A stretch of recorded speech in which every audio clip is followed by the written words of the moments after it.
Bolvar!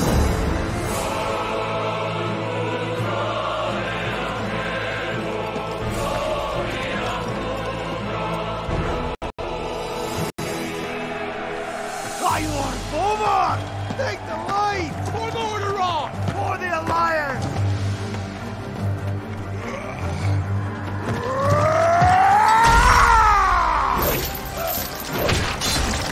Back, you mindless wretches!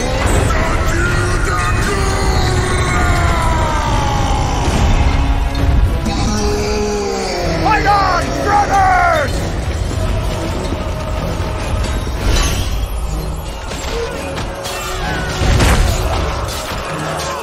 Rise up, sons of the Horde! Blood and glory await us!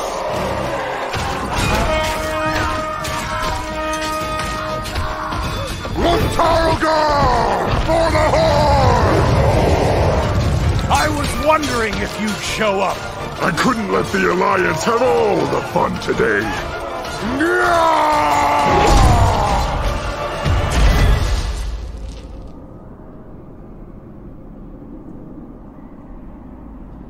Arthas!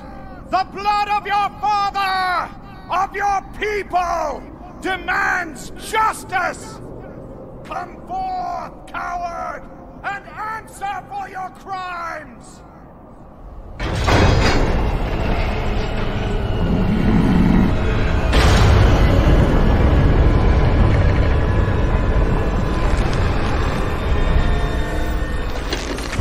You speak of justice, of cowardice. I will show you the justice of the grave, and the true meaning of fear. Enough talk! Let it be finished!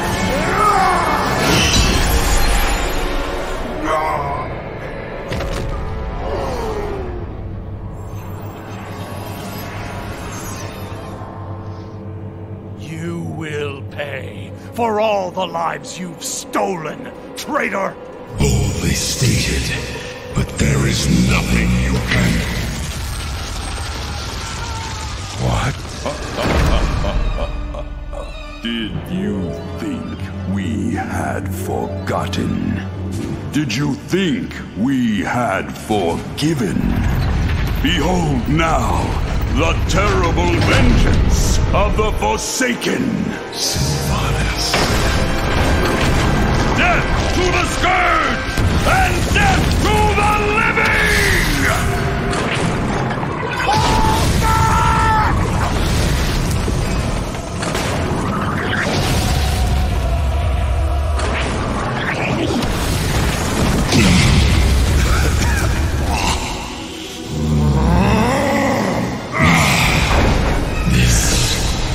Isn't over.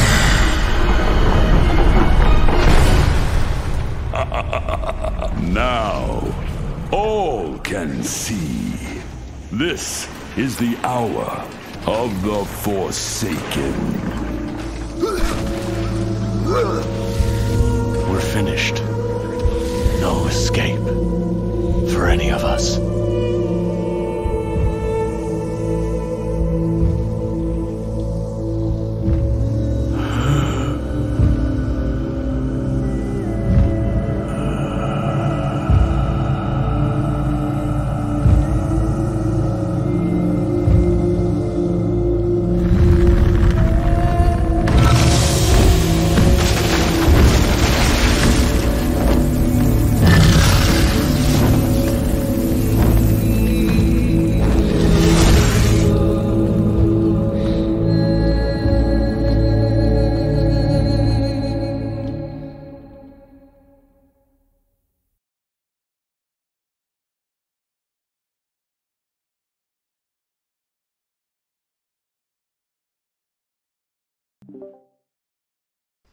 Hello. Hi, everybody. Thank you so much for coming out.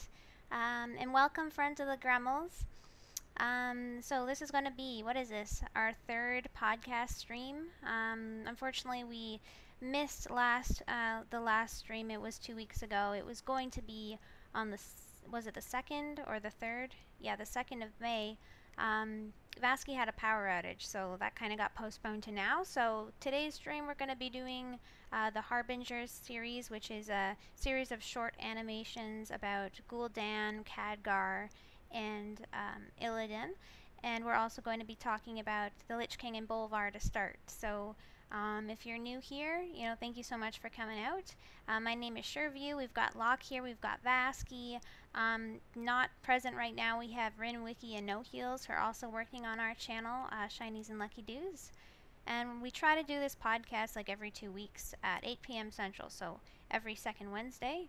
And we basically cover 2 topics, and we'll have a little bit of intermission. For today's intermission, we're going to show the actual Harbingers shorts, so for anyone who hasn't seen that.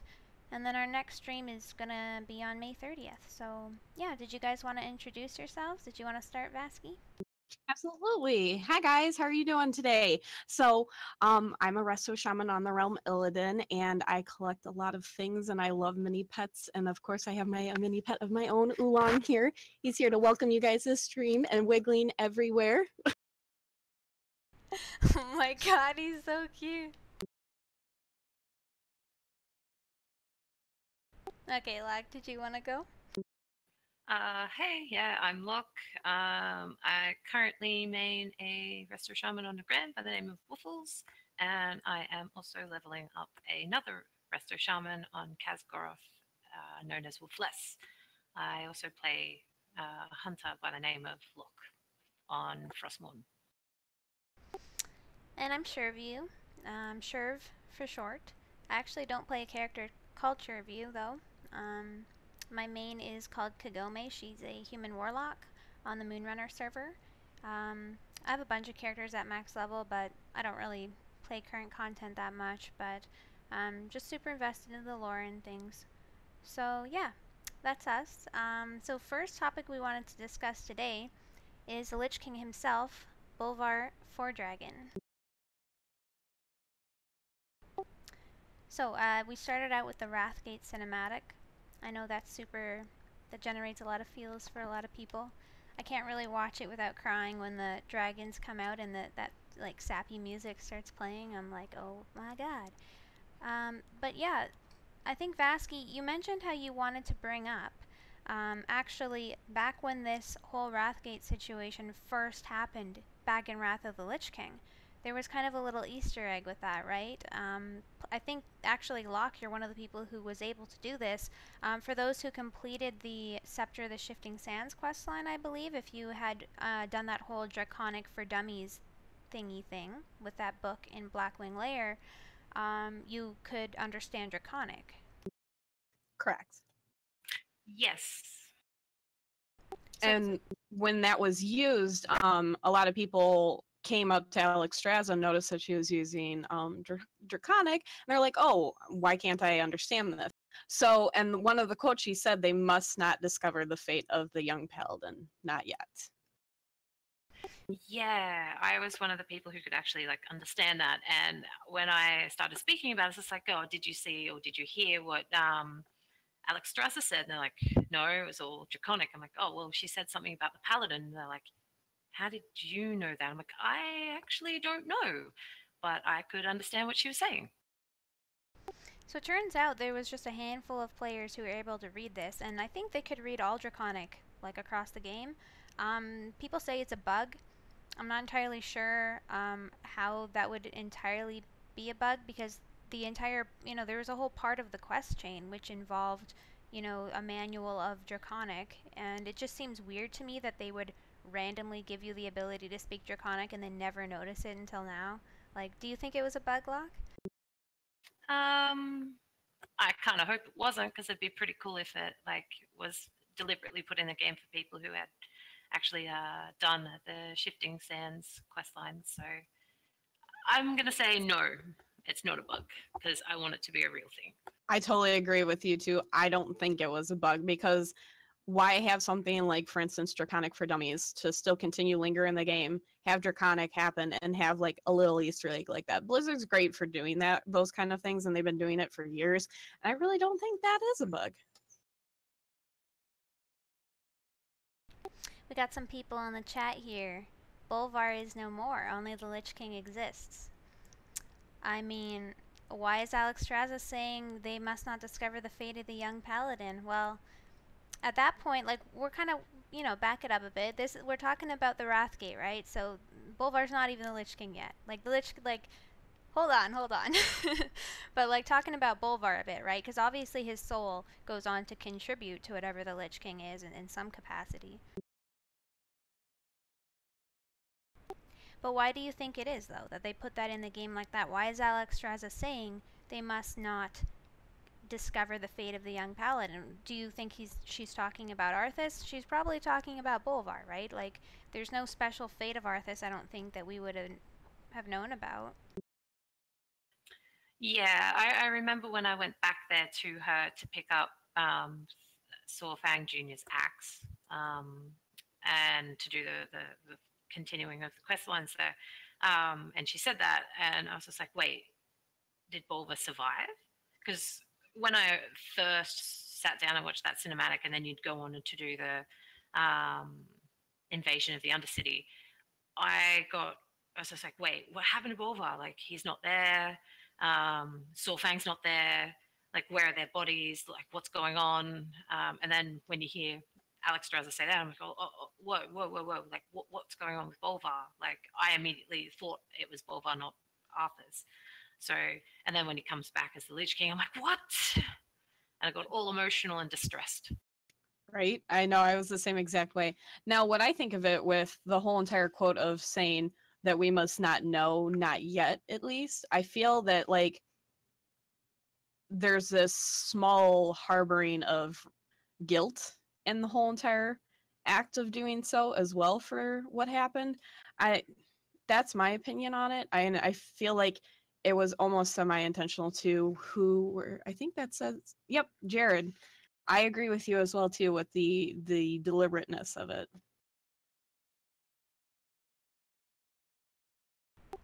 What I'm kind of wondering is, do you guys think it was specifically that Bolvar was a paladin, his connection to the light? Do you think that's what allowed him to survive? Or do you think Alexstrasza actually intended for him to survive over everyone else? When the dragons come down and they breathe their fire on all of the dead warriors, the only one that we know of who gets out of there in any state is Bolvar.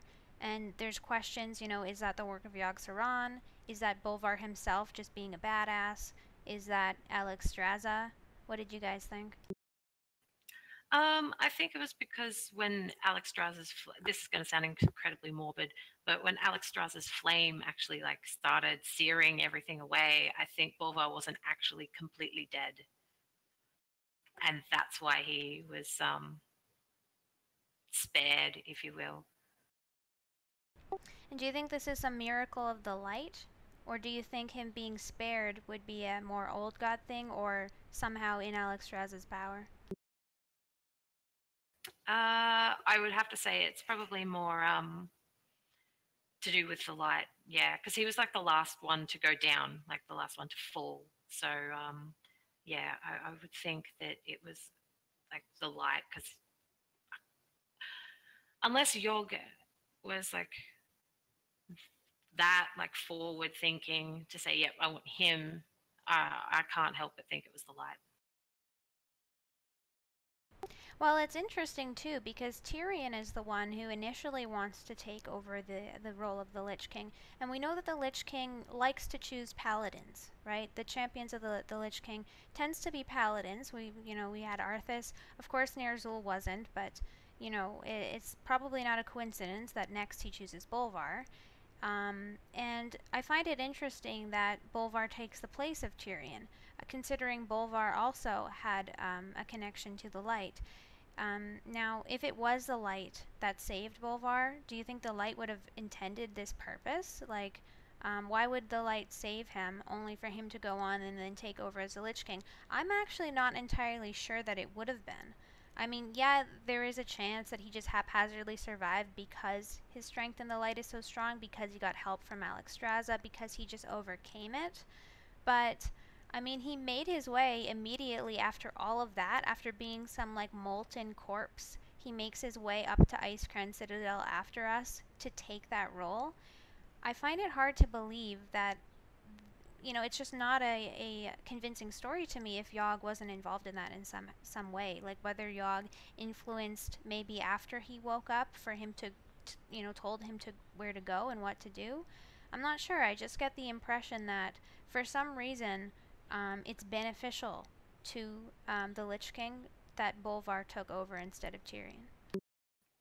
Yeah, I don't think it was actually Bolvar that like climbed ICC. I think I read somewhere, or I think I like just I don't know. I could He was possibly just make tortured. it up.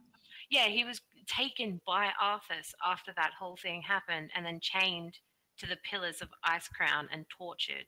Because as you go up and you walk into the Lich King's like platform where you fight him, if you look up above the frozen throne, you can see Bolvar chained in between the two pillars. Oh yeah, I remember that now. So he's brought there.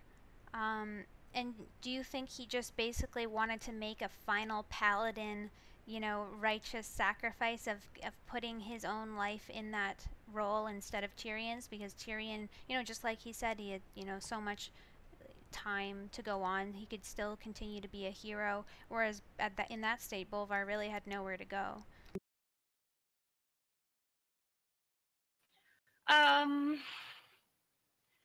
I mean, it's possible, but I still think that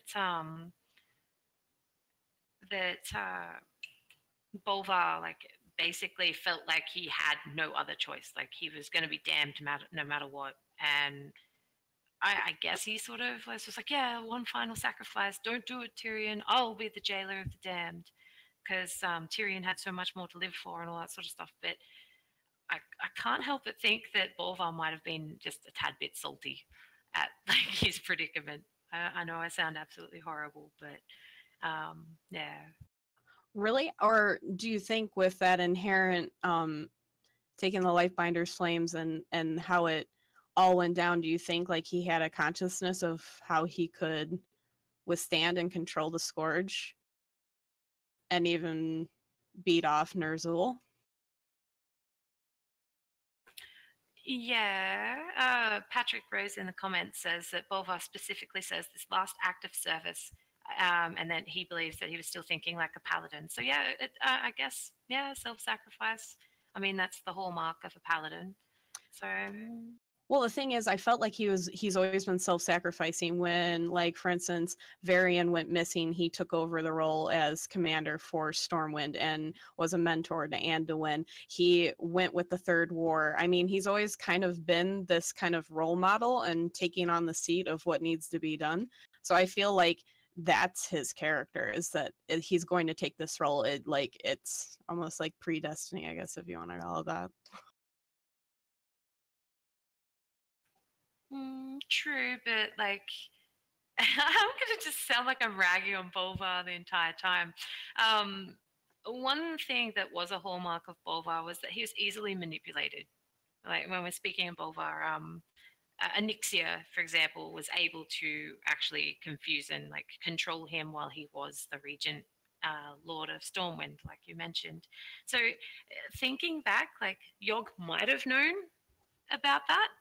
And so like he might have thought, okay, so this might be a better way to have someone that I can control better on the throne than Arthas.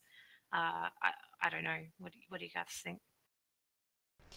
I don't know, I think it's a little of both. I think that when Bolvar was a paladin, I think he was completely 100% swayed to the light. The whole self-sacrifice thing, just like you said, shows that he's still got a little bit of light in him, even after coming back from the dead, you can say.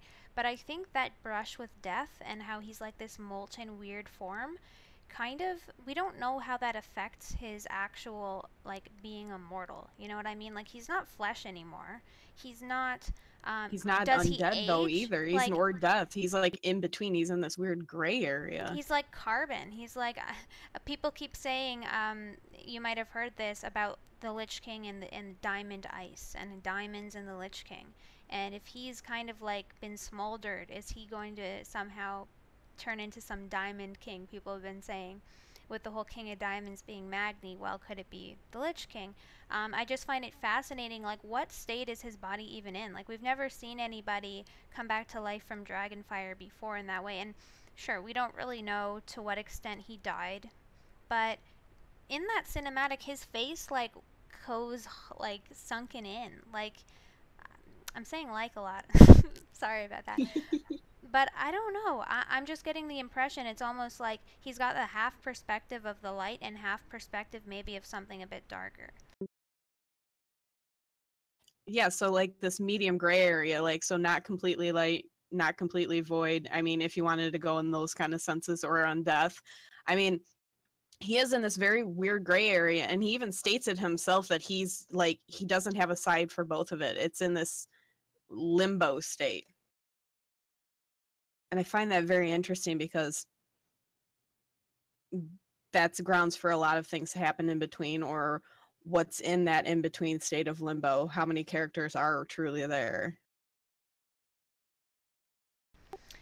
Now, the only other time, like I did mention that we've never seen someone come back to life from Dragonfire before, but there is one other instance of Alexstrasza extending somebody's life in some capacity, and that was in one of the Odin stories in the Halls of Valor and Legion, and it tells the story that Alexstrasza finds a Vrykul, who maybe it's a Valor Jar guy type thing, and he's one of the warriors of Dragonblight, and he hates the old gods, so he's on this journey to kill every Akir he can ever possibly get his hands on. He's just trying to go across the world single-handedly killing any old god minion he finds, and this is some valorous quest.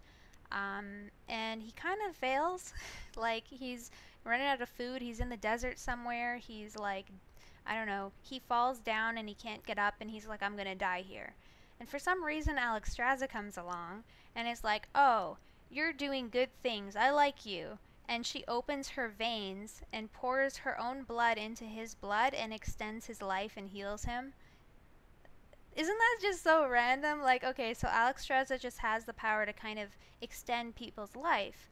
It kind of makes me think of, you know, in the Argus fight, when A&R basically brings all of us back to life using that tree. It's like, by extension, the life binder, maybe she does have the ability to just take his soul and be like, nope, I'm putting that back in the body. Right. But, and the thing is, that's the same sense of, like, for instance, I think we've had this talk before with the life binder, like, that's binding life to things. So, like, she didn't give him the graceful form of death, and I would totally be resentful for somebody where I'm going and I'm agonizing, I'm finally accepting sweet death. Maybe I, granted, would have became Sorrowfang's son where I served the Lich King, but I mean, you're binding someone's life into this horrible amalgamated being, and it's suffering, like, and he suffered even in, like, after, so with being tortured by the Lich King in the process as well. So I find it, I don't find her particularly graceful as a dragon. Yeah, and I mean, on that subject, Alexstrasza of all people is probably one of the only characters that I could, who's a good guy, quote unquote, who I could actually see doing that to somebody, thinking it was the right thing, and being totally okay with it. Like, if she did have control over what happened to Bolvar and him coming back as this weird molten monster, if she actually had a hand in that, and she purposely did it, I actually could see Alexstrasza doing that, considering her whole monologue in War Crimes. I don't know if you guys have read the War Crimes novel by Christy Golden, but that's the one where they go through Garrosh's trials, and Tyrande actually is, she brings Alexstrasza to the stands to explain how Alexstrasza, despite everything that the orcs did to Alexstrasza, she would forgive them. Despite all of the torture and crazy, you know, pain that the orcs caused Alexstrasza, she would forgive them. And Tyrande is doing this to show that, you know, it's possible for some people to even forgive orcs for, you know, for doing those things. It's similar to Garrosh, but basically Alexstrasza comes to the stands and she's like, yeah, I was fully prepared to starve myself into infertility and make it so I couldn't give them any more children. But it came to a point where they knew what I was doing and they started smashing my own eggs on my face. Like, they were hitting her with her eggs and killing her children in front of her. And that's when she was like, no, I can't handle this. She basically made the decision that any level of torture is better than seeing her children die. Like, she was like, yeah, I will gladly birth them into eternal servitude and eternal pain and eternal torture at the hands of the orcs if it means that maybe one day they'll get away and be able to live their life, if it means that they'll have a chance, because just seeing them all killed in front of her means they have no chance. And that's a really interesting perspective for Blizzard to throw into WoW. Not one we've really seen discussed in WoW elsewhere. It's kind of pretty dark, but it's the whole question of, like, Alexstrasza would basically not ever like the death penalty. She wouldn't ever like euthanasia or anything like that. So to be honest, it seems as though she would be the type of person to give life back even if it meant eternal suffering. Which I find that dark and morbid in itself. Do we think that Alexstrasza would be able to forgive Bolvar for raising that red dragon up on the glacier and strangling the bronze dragon for information? Knowing what we know about Alexstrasza, do we think that she would forgive that? This is the Order Hall, the Death Knight Order Hall class mount campaign. Basically, you get told by Bolvar or the Lich King that, you know, he wants a specific red dragon, or he's heard about a specific red dragon that is up on a glacier that Arthas couldn't get to, and he wants it. And so you go up there, and you know, he's basically like, if you can't get it, then, you know, I'm going to claim it for myself. Blah blah blah blah blah blah blah. And it turns out there's this big red dragon up there, and the dragonflights try and stop you from going up there, and you succeed anyway. You raise the dragon into your class mount. So knowing that, and knowing how Alexstrasza is like all about hope and that sort of stuff, do we think that she would forgive Bolvar for doing that? Absolutely not.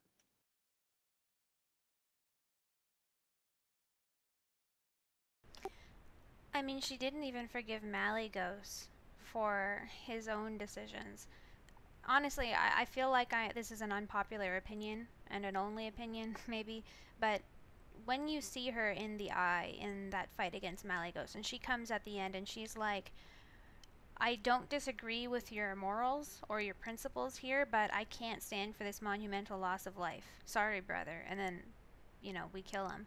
And I've always thought it was weird. It kind of seems like, regardless of, you know, someone like Illidan, right? She would never agree with. She would want them dead. She can agree with killing, with death, when that person is responsible for the deaths of others. But it seems like there's no cost that would be, you know, reasonable to her. Like, there's no actual situation where it would be reasonable to kill a bunch of people to her. So even, it's kind of weird, because with our fight with the Legion, that's completely different. She doesn't seem to consider those types of things, like demons, for example, to have, you know, she doesn't value their lives. But I feel like in the battle for Azeroth, she's going to be someone who really is really ticked off and really doesn't understand what we're doing, and she's just, the Red Dragonflight in general are going to be super involved. Well, what's unfortunate about that too is with their powers, and part of the Titan blessing and them taking them and making them mortal. I mean,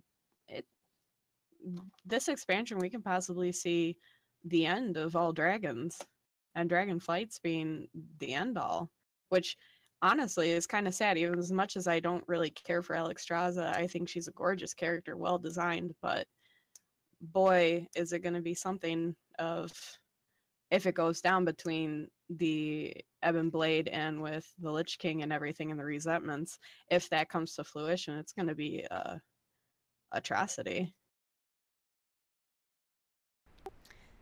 Well, I guess we're going to be seeing more of the Ebon Blade stuff in BFA, and you guys have probably heard there's been rumors that Alexstrasza and Bolvar might be joining separate factions or something like that, that they're going to be big characters. So I can kind of see how they would be against each other, right, after what we just discussed, but for Bolvar to be joining a faction, that in itself, I mean, okay, so we keep saying Bolvar, but like, it's hard to get it in your head, like, to, you know, who exactly you're talking about. It's pretty confusing with all of their souls being mashed into the same body, and then they're sending you on quests to kill certain souls and all sorts of stuff. Locke, maybe you could, like, give your opinion on that, like, how is it all sitting? Because I personally haven't really done the Death Knight Order Hall quest, but I've heard some people say, oh, like, they took Arthas out of the sword, but not out of the helmet, or I'm probably butchering that. Yeah, so when you go through and you play your DK Order Hall stuff, one of the blades you get is the Blade of the Fallen Prince, which are the frost weapons. And you go in and, like, the Lich King basically says that there's resistance within the blades to his control. So he wants you to go in and, like, fight these spirits. And sort of like when you go in there, I thought, but I might be wrong, that they're pretty much all paladins. Like, all the souls that were sort of like fighting back were paladins or people who were very, very, very close to Arthas. And so you go in, though, you like kill these spirits who have like a fragment of the blade, and you pick them up and you reforge the blade. But at the very top, you go into the blades, and there's Arthas and Ner'zhul. And you fight Arthas, and I just remember when I played through it, I was like, okay, I've defeated Arthas, now it's time for me to defeat Ner'zhul. Come here, Ner'zhul, I'll like death grip you. But then I was like sort of booted out of the blade. Like, it was just like, all right, you're done, out you go. And I'm like, wait, what? Like, I thought we were like booting out spirits that, like, you know, didn't exactly help you. And I felt like I had just given the blades over to Ner'zhul, i.e. the Lich King. That's who I believe the Lich King is anyway. And I just felt really gypped with that like weapon quest line. I thought, uh-oh, here we go, this is pretty bad. And then so, yeah, you don't do anything with the armor. And then as we went through the order hall stuff, it just got really worse. You go and spoilers if you haven't done it. You go and raise Nazgrim, and Nazgrim is just a fragment, like a fragment of the person he used to be. Like, I know Death does that sort of stuff, but when you raise him, he's just like, oh, how long have I been dead for? So you sort of go, oh, a little while. And it's like, okay, cool, let's go kill things. I was like, that's not the Nazgrim I knew. Nazgrim would probably have more questions as to what the hell is going on. But nope, apparently not. You go and he goes and he does his thing. Then you like go and raise Thoris Trollbane in Strom and in Stromgarde, and then he's pretty much the same thing. It's just like, oh, people are attacking Azeroth. Yeah, okay, let's go kill things. And I'm like, you're not even going to question? Okay, I guess, like, this is kind of bad. And all the way through the Lich King sort of like, it felt like persuading you to do this, because Mogren, Darian Mogren himself is like, I don't think we should be doing this. And you're like, yeah, well, at least I felt, it's like, yeah, we probably shouldn't do this. I know a bunch of the other like Death Knight players like, yeah, let's go raise like Nazgrim. It's totally cool. Thoris Trollbane, totally cool. Let's raise them. I didn't feel that way at all. I kind of felt quite, yeah, a bit, why are we doing this? And then you go through, you do that. You kill Galen Trollbane, so like Thoris's son. Like, when you raise Thoris, all he really cares about is killing his son. Like whoa, like, yeah. So and then you go on to Sally Whitemane. What about invading Undercity too in the process? I mean, that's uncomfortable too. Yeah, like you go in there with Thorson, and I always say his name wrong, so please forgive me. But you go in there with him to get Coltera out, and I think out of all of the DK questline, this was the one that this part actually made me happy, because if you guys don't know, in Khadgar, you would go to Anderhall in Western Plaguelands to fight on behalf of either the Alliance or the Forsaken. And if you did the Horde questline, you would see that Kultira lets Thorison get away. The Forsaken win Anderhall, the Alliance get out and go away, and Kultira lets them like retreat. Sylvanas was not happy about that, and she gets quite upset at Kultira. And right at the end of that quest line, you just see this big hook come out of a portal to the underbelly of the Undercity. And I've always wanted to know where and what was happening to Kultira after that happened. So I'm glad that you go and rescue him. However, Thorison, or I can never say his name, Thorison, or the human on DK that you go through the questline with, he says to you that there will be further repercussions for going and getting Kultira out of the Undercity. Eventually down the track, Sylvanas is going to attack or do something to the Ebon Blade. And that he tells you this right before you go in there, and he warns you, and he says that, like, you know, if you're going to go through this, like, expect repercussions, because, like, it's going to be bad news for us. But if you want to go and do that, then let's go do this. And yeah, so you go and do that. Then you raise Sally Whitemane, and Sally Whitemane, the High Inquisitor of the Scarlet Crusade, is really the only person who kind of questions as to why you're raising her. She's like, oh, are you going to, like, judge me? And you're like, no, you're, like, going to be a 4 horseman. Like, you know, maybe you can atone for your past sins, like, through the 4 horsemen. And she's just like, oh, I guess. I don't really like this idea, but I guess. And she's really the only one who questions it. And then the worst part of the DK quest hall, order hall thing, is you go to Light's Hope Chapel and you actually attack the Paladin order hall. And Lady Liadrin's standing down there as like the last bastion of defense before you get to Tyrion's grave to sort of like raise him, and the light expels you out and, you know, kills Darian Mulgrane in the process, and you like get out of there, and then Darian himself is raised as the last horseman, and he loses the questioning part of himself. So when you raise him the second time, his personality changes, and after doing that quest line, I'm actually kind of scared as to where this sort of is leading. Like, if Blizzard's going to do something, Bolvar as the Lich King, and I do believe there's a part of Bolvar that still exists within the Lich King. I know many people don't, but I certainly do think that that's the case, and I think that he's misleading us. Like, I don't like the idea that this is going on.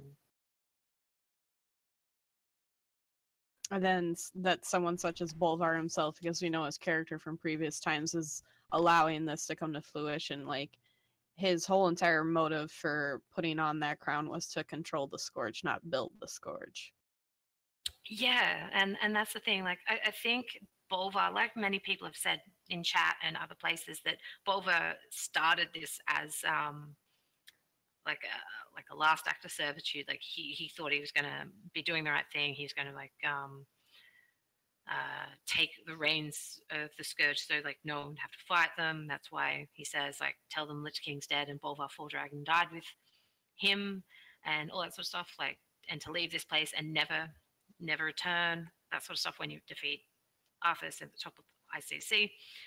But I can sort of see a little bit of Bolvar's character in there, a lot of Nozul, and I think that Bolvar is slowly being eroded. Yeah, I think there's going to be some pretty like nasty stuff that we're going to have to go back and like fix a third time round. Yeah, basically coming full circle again for past actions. Now, another interesting thing, now that we're on that topic still of Bolvar, is in BFA, his daughter's coming to fruition, and we're finally actually going to experience her instead of her never being in the game and her being away since the Third War. Her father sent her out to be taken care with the Proudmoors. So let's talk about that a little bit, because there's a lot that can come from that, and then how the Aben Blade, how Bolvar is going to get involved with this, and how the Proudmoors, and then also you have that undead influence that's in the Coltarian area that's going to be possibly all intertwined with these things. Okay, so from what I read, it seems like Bolvar was probably from Lordaeron. Before, you know, I don't think he's from Stormwind at all. And only during, you know, when everything was starting to be threatened, he decided he was going to send his daughter somewhere safe, because he had to go down to Stormwind, which was Onyxia's decision. Lady Katrina Prastor, I think, is the one who appointed him. And so it's at that point that he basically makes this deal with Daelin Proudmoore, who's Jaina's father. And Daelin Proudmoore decides that, you know, the daughter, Talia, is going to stay with Crestfall. Is it Sirius Crestfall? Is that his name? Cyrus Crestfall, over in Kulturas, and that Cyrus is going to be her guardian. And we really haven't heard anything about this until now in game, and a lot of it, a lot of this backstory that we're seeing come back in BFA with the humans is kind of from Warcraft 2, but honestly with the Kulturians especially, it's like all from the RPG. It's actually pretty scary how much of it comes out of there with, for example, the different houses you have, like House Waycrest, for example. All of those names are mentioned in the RPG alone, and even Jaina's siblings, some of them have only been mentioned in the RPG and nowhere else.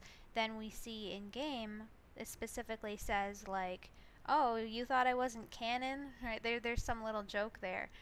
So it almost kind of seems like a lot of the lore pertaining to that, which was given to us in the RPG, is actually going to be incorporated into the game. Right. I'm really excited about it, because you're going to get all these things from like the RPG going from Warcraft 2, Warcraft 3, and these things are coming to fruition of him sending off his daughter, really getting to know and diving into the Proudmoore family and how they are all interlinked with Bolvar, and where is this going to take Bolvar's daughter? Is Bolvar going to see his daughter finally again for the first time, or is she somehow going to end up being part of the Ebon Blade? Where is this whole entire story going to lead into? Is something going to happen between Alexstrasza? There's so many notes and little fun things that could happen in this story between them that I'm really excited for, because that'd be kind of cool to see a Lich King, in a sense, being reunited with his daughter, or Ner'zhul and the things and him being eroded away, like Lhok says. And what if his daughter becomes part of the Scourge in some way, or becoming part of the Ebon Blade and becoming a Death Knight? Who knows? No, I don't want her to. She's a really cool character. She is, but that would be kind of a cool, dark, morbid sense, and I kind of like cool, dark, and morbid. So, well, what I think is more likely to happen is, so we haven't really talked about this much, so kind of going on a bit of a tangent, but it seems to me that all of the Death Knights that you're raising in the Death Knight Order Hall are all people that were all heavily devoted to something. They were heavily committed to something, right? Like Whitemane, like Trollbane, like, who was that first one you gave the example Nazgrim. Nazgrim, of course. Like, he was so devoted to the Horde that even when, to the War Chief, we can say, that even when everyone was against Garrosh, he still fought for Garrosh, just because that's, you know, it's devotion, it's, you know, he was committed. And I feel like those are the types of people that are being brought into this under the Ebon Blade, but by extension under Bolvar. And Bolvar himself, well, I say Bolvar, I meant the Lich King guys, but you know, Bolvar himself is kind of like that too. He was so devoted to the Alliance. And I bring that up because if he really is going to be joining a faction, a lot of people are thinking it's probably the Horde. And if he's fighting against the Alliance, is that going to be because, you know, he agrees? Or, of course, Bolvar's spirit might not really be in there, but if there's something of Bolvar in there, something of Arthas in there, are they going to be, are they still in the afterlife, whatever, even if they're not in the Lich King, even if they're in the Shadowlands, in some capacity, are they still rooting for the Alliance? Are we going to see some kind of battle between with Talia on the side of the Alliance and then Bolvar on the side of the Horde? I don't know. I'm kind of like, I totally would love that, but when it would be so hard for them Death Knights to be like an alliance of things. So for them to be torn like that, that's going to be a weird thing with the Ebon Blade and the Lich King of like how that's going to play out. Like, I find that there's going to be a lot of technicalities and a lot of things that would have to go on for all these things. It's just, it would be a really weird alliance twist, and it's like, what exactly then are you going to get out of it too? Because if you, I don't know, I'm just like, I'm trying to think of like racial allies too in the process of this too, because now they're leaning towards this for different factions and how this game is evolving, and it's just, I find it's going to be very technical difficulty when it comes to like fleshing out the story for them to pick a side. That's another thing too. Even if we've heard rumors that supposedly they're going to pick sides, we don't even know if that's going to happen or in what manner it will, but it could, for all we know, be like Wrathion, right? I mean, why would anyone expect the Lich King to be loyal to a side, whether it be Alliance or Horde, right? He's a bad guy for all intents and purposes, to us, and so even if he did pick a side, it would only be circumstantial, and I'm sure that he would also work with the other side wherever it helped, right? Right. Now, sorry, Lhok, go ahead and talk. I was just going to make a mention that I know that we've heard that Alexstrasza might go to the Alliance, like the Red Dragonflight might go to the Alliance, and that the Lich King might go to the Horde.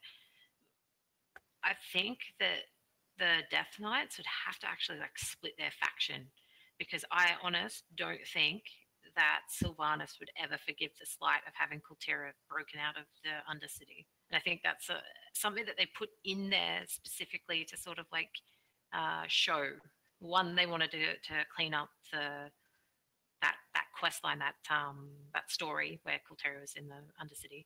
But I also think that they're sort of like showing that as well, because we know Sylvanas never ever forgives anyone who like slights her, and I know that she was very cranky at the end of the Anderhole questline, because she said, "I will break you, and I will like change the way that you operate, so that your loyalties will never be split again," kind of thing. So, if that was the case, and if they were saying that like this whole like Ebon Blade thing with Bolvar and all that sort of stuff, you'd have to split the factions. You'd have to have the Lich King's faction, so with the Four Horsemen and all that sort of stuff, and then you'd have to have the Death Knight faction of the Ebon Blade. And because it was like the Ebon Blade that sort of did it, I don't know who they would sort of pin the blame on, whether it would be Bolvar's faction or the Ebon Blade. And that faction would probably actually go to the Alliance as opposed to the Horde, because while ever Sylvanas is war chief, I don't think she'd accept them in her Horde, if that made sense. Well, how I'm kind of anticipating it happening is, yes, I do think the Ebon Blade was split into two, but I think one side is going to be the player characters who are both Horde and Alliance and who are still in the Ebon Blade just as it is now, and then the other side of the split will be the Ebon Blade who are loyal to the Lich King.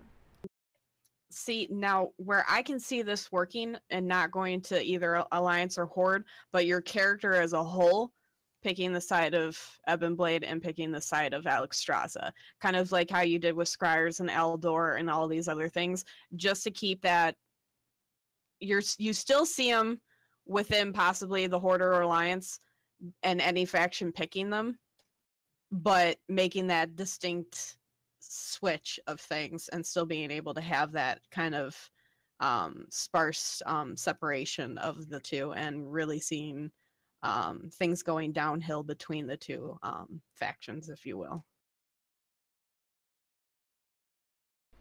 I guess there's also the chance that they raise new Death Knights, and maybe there'll be even another faction.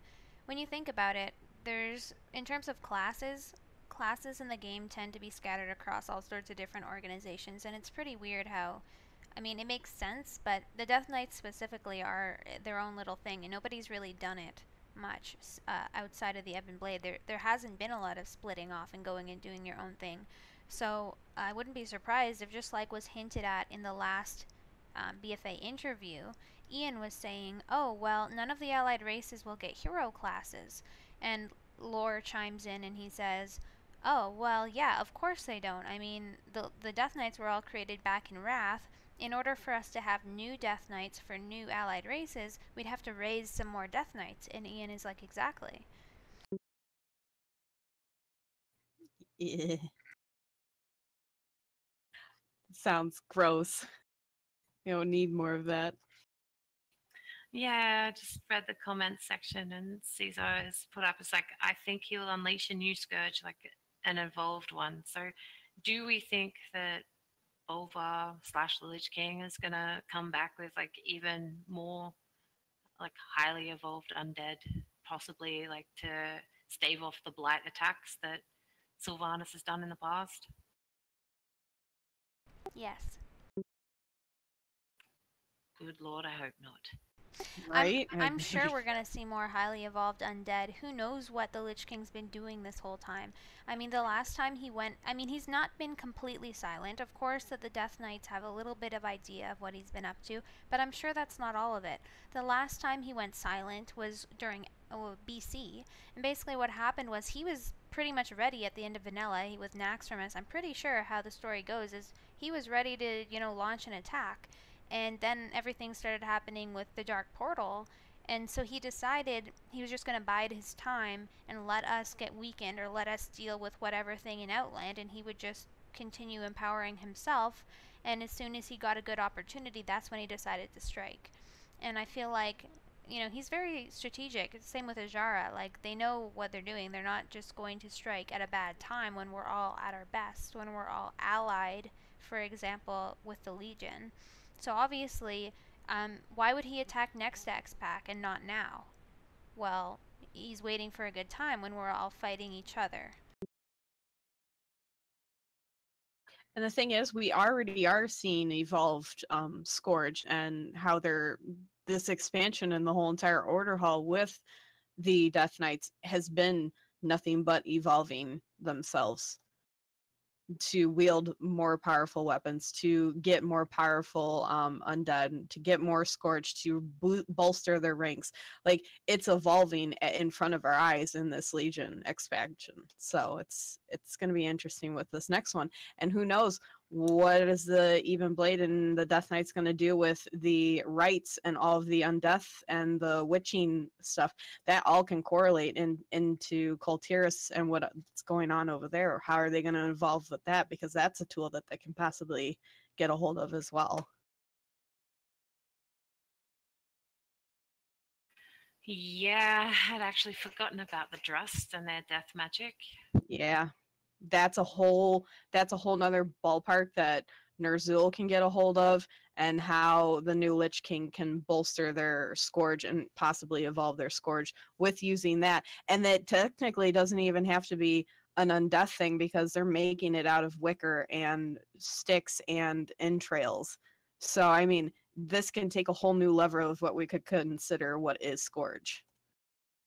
Yeah, just thinking about that kind of reminds me of how you'd build an abomination. You kind of get all the parts and then you sort of stick entrails in, and then you sort of like zap it back to life.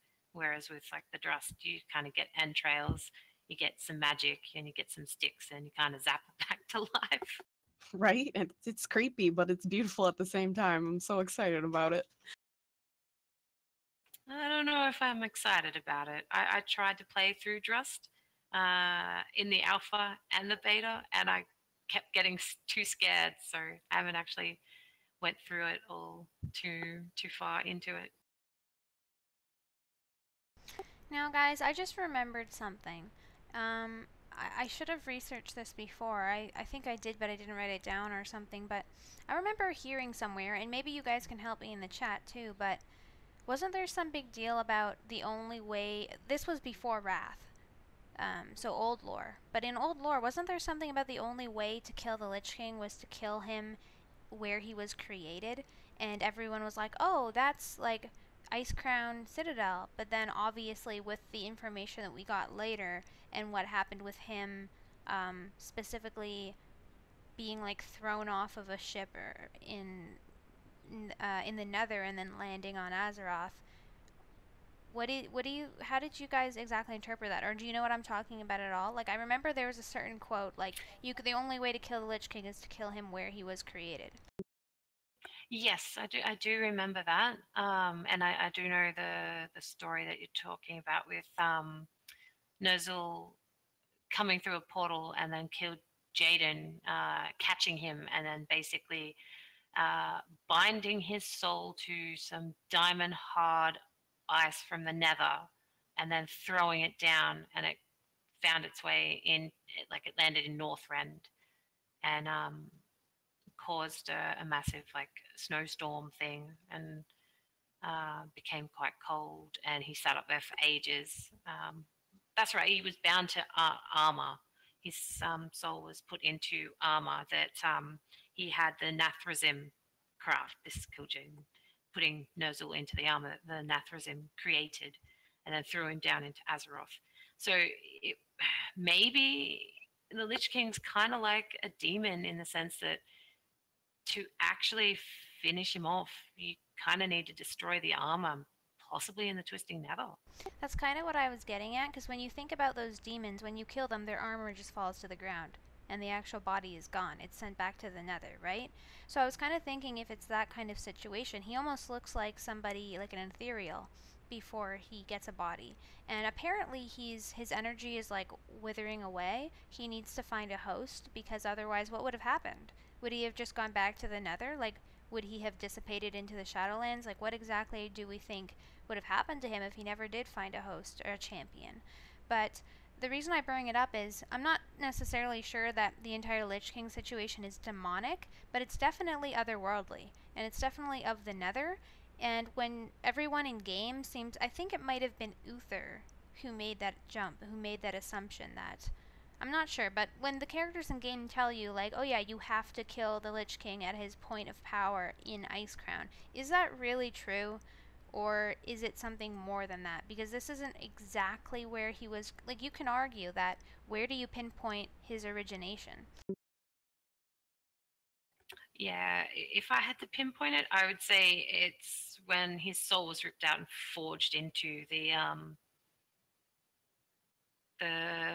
armor and the sword. And I think the reason why he wanted Arthas is because he got sick and tired of being an ice pillar, I guess you'd say, up in the middle of nowhere. The thing is, and that's a really good question about, like, what's the origin? Is it the origin of Ner'zhul himself? Is it the origin of when he finally got ripped out and forged into that? Like, or is it the origin of when he finally, once it was ripped, was he and thrown down into Northrend part and was sitting there waiting for a host? Is that the origin spot? Because a lot of people have always assumed, okay, he was killed in his origin spot when Arthas fell. So I wouldn't necessarily, we know Ner'zhul is not gone. We know he's still going, so. Yeah, and Blizzard, I know that we kind of, part of us wants to get rid of the Lich King and have him done once and for all and not have to revisit the story, but part of us kind of does want to revisit the story. That's why they're doing it. And I kind of wonder if the Lich King does become a big bad again and we deal with him again, is his soul just gonna, like, whatever his soul is, whatever he really is deep down, is he really going to the Shadowlands, or is he gonna, like, be sent off to some, like, Kil'jaeden Nathrezim lair or something and just, you know, be initiated by the Nathrezim, and we'll see him again later when we see the Nathrezim again. Do you know what I mean? Right.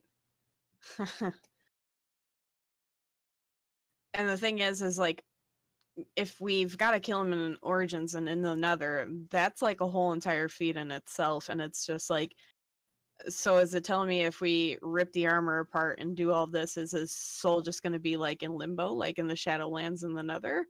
and just wait to get another host again? Because that's basically what it's reminding me of. Gizmo, you just triggered my memory. It's in the Halls of Reflection dungeon. I think it might be the end of the dungeon. I don't remember if you're doing it on Alliance with Jaina, but if you're doing it with Sylvanas, she approaches Frostmourne, and the souls come out of Frostmourne, and Uther speaks to Sylvanas, and Uther is the one who explains to Sylvanas, the Lich King can only be destroyed at his place of origin. You have to kill him at the Frozen Throne. And Sylvanas is like, of course. But when I saw it, I was like, wait, what? So Uther thinks his place of origin is the Frozen Throne. Well, let me tell you, Uther, there's a lot more to him than that. And, like, are you considering all of the facts when you say this to Sylvanas? Like, do you really know? What if it was all a lie? Well, there's that too. But I kind of didn't... I felt like it was really Uther. He just might be wrong. Uther's wrong about a lot of things. I'm looking at you, Alterac. Wow. I have no love of Uther. Just putting it out there. A lot of people don't. Yeah, he's an okay character. He's coming back. Rip. He should just stay dead. Maybe he will stay dead. Okay, I know this is totally off topic from the podcast, but I just gotta say, when I saw that, the first thing that went through my head is, please, Blizzard, please give us a scenario where we literally go back in, like, it's a flashback scenario where we get to see Turalian and Uther in the Second War, and like all of them together with Bolvar, and something like that will just tie all of the loose threads together. If that's what they're using his model for, I would be really happy. But if he's coming back or something, I'll be like, no.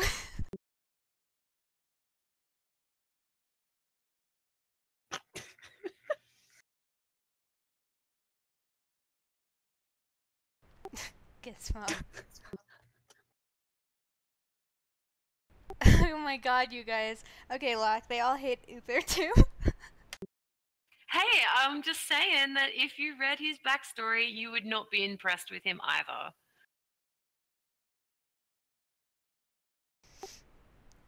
Alrighty, well, did you have any last words to say about the Lich King? Or should we go into our Harbingers cut here with our intermission? We were going to play the Harbingers little animated shorts for, I think it takes 15 minutes, so 15-minute intermission. Yeah, I think it's around a 15-minute runtime with Harbingers. And no, I don't have anything else to add at the moment about the Lich King. I think I've pretty much said it all. Yeah, it was a good convo on it. I'm really all I gotta say is I'm super excited to see what's gonna go on with Death Knights and the whole entire Lich King thing in BFA, because boys, I think it's gonna get interesting, guys. Yeah, Big Sass, that's kind of what I was talking about. At the Halls of Reflection dungeon, Uther comes out of Frostmourne. Is that what you mean? Or is he also at the start of ICC? Wait, I'm not sure that I'm familiar with that. If you mean the raid. I'm thinking he's talking about Reflections, because I remember him only being in the Reflections Hall. I remember being disappointed he showed up in the Halls of Reflection. I'm like, oh no, not Uther again. Jeez.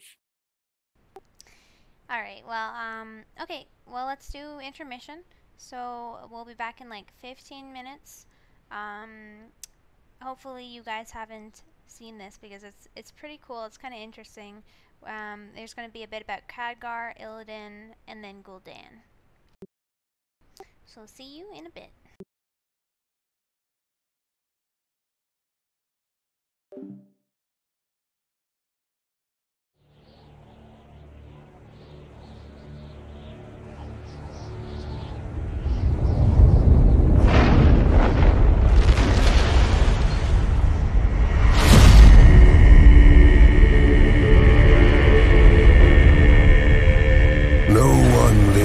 Has heard of the village of my birth.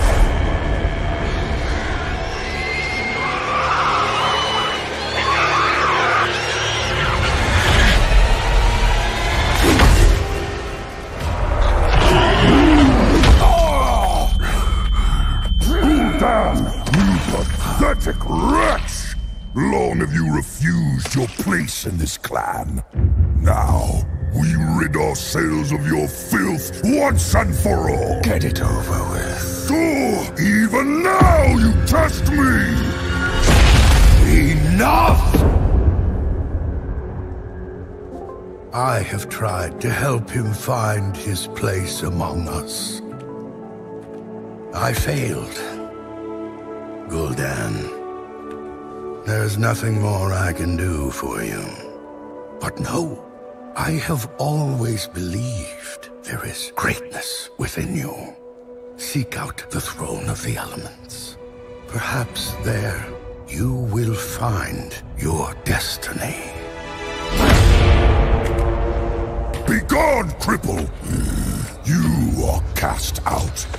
In the wastes, you will understand what it means to have no people.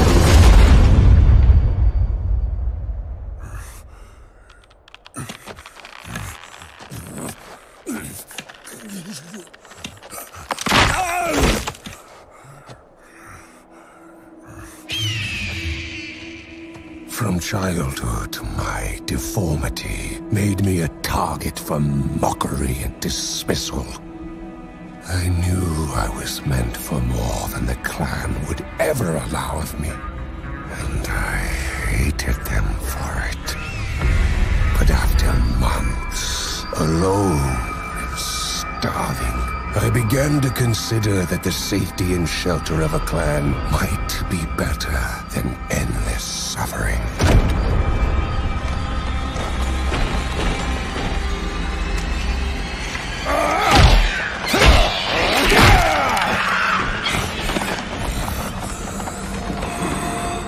The bitterness that had sustained me all my life ate at me until nothing was left.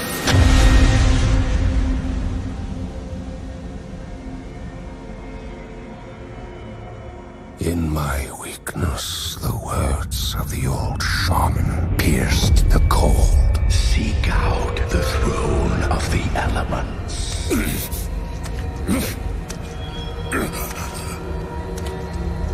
There, humbled and broken, I offered myself in the service of whatever would end my anguish.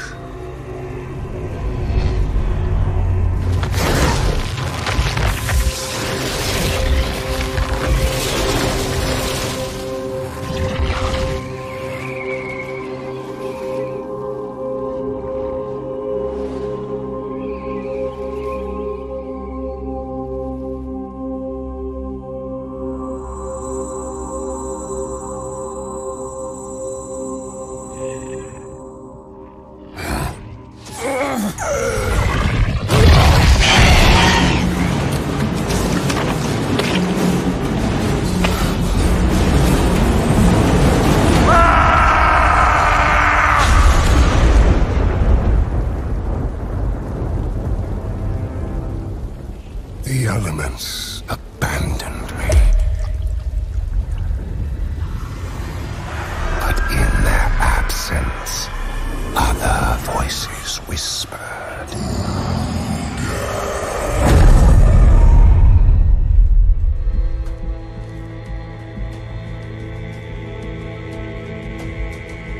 They had come to me to offer a gift.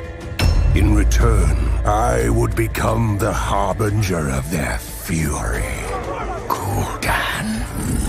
How dare you return here? You may never rejoin your people. My people? I have no people!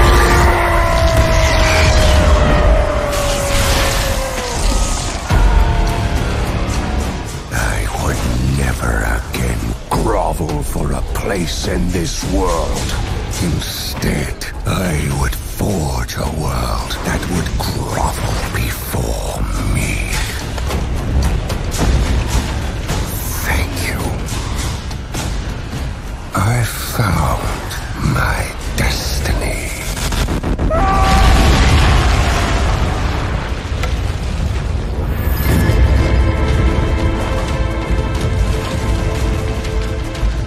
No one living has heard of the village of my birth. And no one ever will.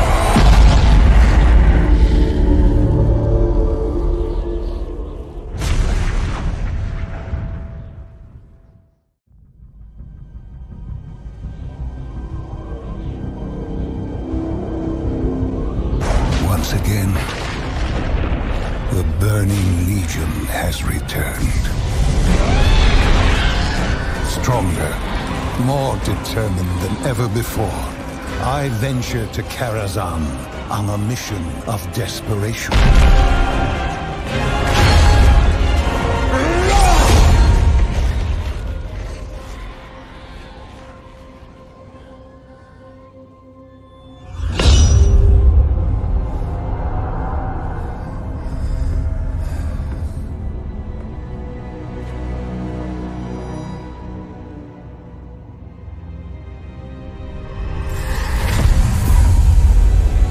Show yourself! My apprentice returns. It is good to see you again, Khadgar. Medivh? How? My spirit is bound to this tower. Yes, of course. Medivh, there is so much I need. You look terrible, old friend. Why have you come here? The Burning Legion invades again. I come seeking the knowledge that you kept here. Anything that can help me stand against them. Defeating the Legion this time will take more than some spell, I'm afraid. You came seeking knowledge. What you need is a weapon.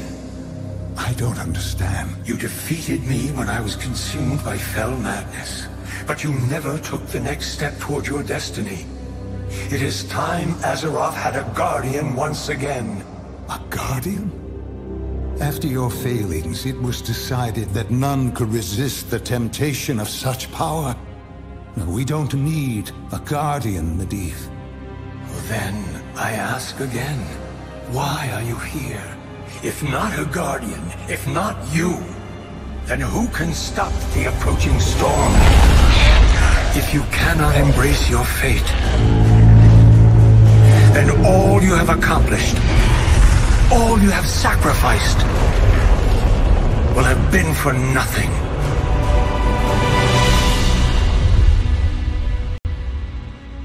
Even if I said yes, none now remain to bestow the powers of a guardian upon me. I remain. I knew this day would come. Before my death, I imbued this tome with an echo of my essence. Open it. Absorb its energies as your own.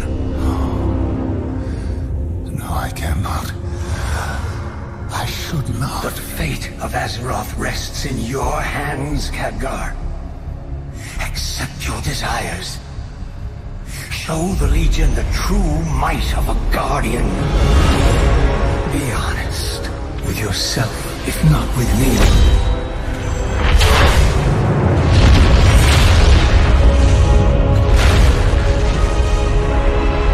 You know you are destined for this. Oh, it is true. I have thought about becoming the Guardian every day. Even now, I desire it. I've yearned for the Legion to cringe before the fury I would unleash. And that is why I can never accept your offer.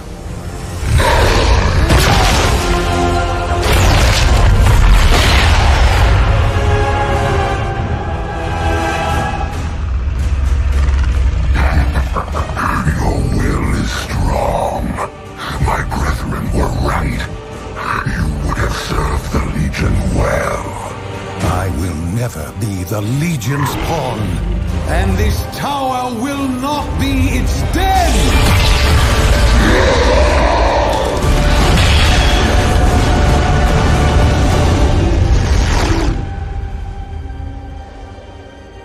I came to Karazhan seeking knowledge. What I found was a reminder that no single person, not even a guardian, can stand against the Legion alone. As before, we must band together, united, for Azeroth.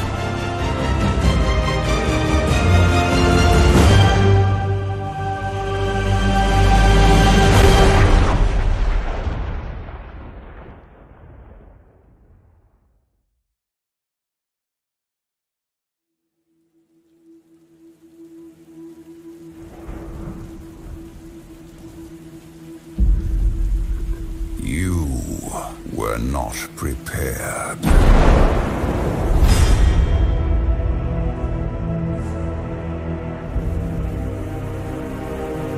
The enemy came into our world. Their only desire to extinguish all life. They slaughtered our loved ones. They razed our homes, our cities, and our sacred places. You tried to stop them, and you failed. And so you came to me. Nothing remaining of you but rage and determination. And you learned that the things that once tormented you could give you power. Now you see that there is no sacrifice too great if it brings an end to the burning Legion. But... Lord Illidan... demonic energies course through our veins. They gnaw at our every thought. What makes us any different from the monsters we fight? You question the Master.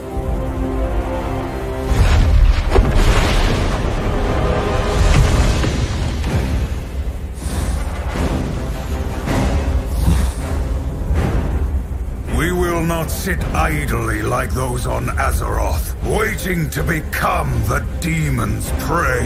We will take this war to the Legion's worlds and prey upon them!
And us. They will stop at nothing to destroy our world. And we will sacrifice everything to save it.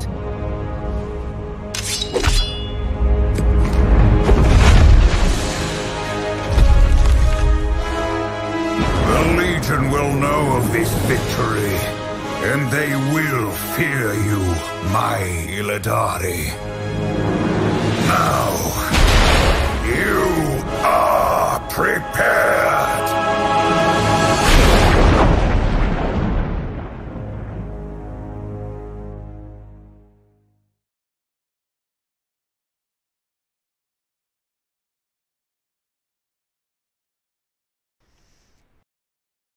Okay guys, we're back. Thank you all for sticking around.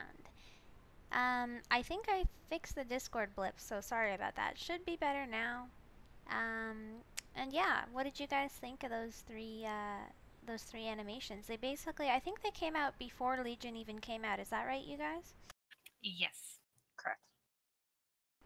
And then the Khadgar one, I believe, actually fully plays in Legion, but the other two don't. You can when you go into Legion, there's books around that you can pick up that show the. I know at the very least there's a book in Vault of the Wardens that shows the Illidari one. Is it 3 or 4 total tomes you find in the game? I think it's 3 to get the Harbingers achievement, and it shows each one. Oh really? Yes. Okay. I might not have that achievement, I don't remember. Alright, well let's start off talking about the Gul'dan one. I saw a lot of people in the chat pretty excited about that one pivotal moment when all the elements come together and they turn to shadow, and you know, with a single tear falls to the ground, to the pool of water, and it turns to fel, like it explodes into fel. Polarmi Torino, thank you so much for subscribing. So yeah, what did you guys think of that? Honestly, when all the elements came together, my first thought was fel, because I already knew the storyline, like with Kil'jaeden and everything. Isn't Chaos and fel supposed to kind of be a combination of all of the different forces? So I wonder if Light might be a similar thing, maybe -1, and perhaps with his final tier it added that final element that the Light needed to go on to fel. What did you guys think? Yeah, I definitely thought it was interesting that how they sort of like displayed it in his eye, the combination of all the elements, like making like a maelstrom. That was my biggest like thing. And yeah, when he does cry, he you see the sort of water from the rain like fall down his face and sort of combine with the tear, and then it drops down into the water and it becomes fel. Do you ever think, with the elements being there, we were talking about it a little bit earlier in the chat while the Gul'dan stream was playing for that, and do you ever think that the elements, since they don't have a binding agent, like for instance our plane has Ragnaros, all of Alakir, all of these guys, do you think that the elements were manipulated and then brought over to manipulate him and take away any little lingering hope he had to gain the elements? It's possible. I'm not entirely sure, to be perfectly honest, because it could go either way. There's nothing really to indicate if it was a deception all along, right? But then there's the whole question of the shaman, the elderly shaman from the start, who tells him, seek out the throne of elements to find your destiny. How did he know that? Like, where did he get that information? Did he even get that information from Kil'jaeden? That's a lot of layers. Like, would Kil'jaeden really go that far? Or was there some alternate destiny that Gul'dan missed out on? Perhaps when we see this new alternate timeline with the Lightbound and everything, we're going to see some complete different destiny of the shamans on Draenor, or something to do with the light. And maybe, I was kind of thinking, perhaps that's the original destiny that Gul'dan would have gone down had Kil'jaeden not intervened. I think the elderly shaman sent him to the throne of elements because typically in orc culture, at the very least, in the main storyline, I'm almost certain it's the same in the alternate timeline too, that often orcs would go and pilgrimage to the throne of the elements. So it's not far-fetched to think that the shaman would have said, right, well, you know, like, if your destiny is not here, maybe it's like got something to do with the throne of elements, maybe you should go and seek that out. Yeah, it's of course not far-fetched at all, and it could just be a coincidence, just be a normal thing that wasn't part of any sort of grand plot. But the reason why I'm connecting it to the Lightbound specifically is because of Oshu'gun. In addition to the Throne of Elements, Oshu'gun is another site of worship for the shamans, and as we all know, that's a dark Naru who is probably collecting the souls from all the dead orcs and trying to recharge itself. I would imagine that's why they're able to commune with their ancestors specifically from that site. So one would think that over time, as this Naru replenishes itself, it would eventually be a Naru of light to show itself to the inhabitants of Draenor, which originally were the orcs. And perhaps that was some sort of light destiny which had been set up that was completely wrecked, you can say, by Kil'jaeden. Do you think that's a possibility? Definitely. I feel like with them not having an elemental binder for each element, I feel like it could have totally been corrupted. Or what about even that Naru taking that, whatever it is? Because all these are natural forms of elements that coalesce into other forms. And with like arcane, etc., and so forth. So what about even this Naru that's corrupting and taking these souls, that's Oshu'gun, making that and having that happen and being a binding agent with Kil'jaeden? I mean, all this could interlink and so forth and do such a thing like that, and it could be damning, just how it had that happen with Gul'dan as well. That's a good point. We all know that the Light Naru hate the Legion and work against them, but what about the Dark Naru? Are they also equally against the Legion, or could there be something there? Perhaps the Dark Naru could have had some kind of influence, because you think about the Shadow Moon orcs, you think about the fact that the shamans, there was some dark shamanism going on there, and the fact that they go and they worship at this Dark Naru, it makes you wonder if there was anything more there in terms of them getting visions. I mean, obviously in alternate Draenor we have the void corrupted orcs, the Pale. Of course, some of the ogres, there's the Shadow Council, all of that. But it makes you wonder, like, was this 100% Kil'jaeden setting it up? Or was that old orc shaman who told him to go to the Throne of Elements working perhaps for the Naru, and Kil'jaeden just swept in and intercepted that? I'm having a hard time to believe that, like, that was, like, the way that it was going.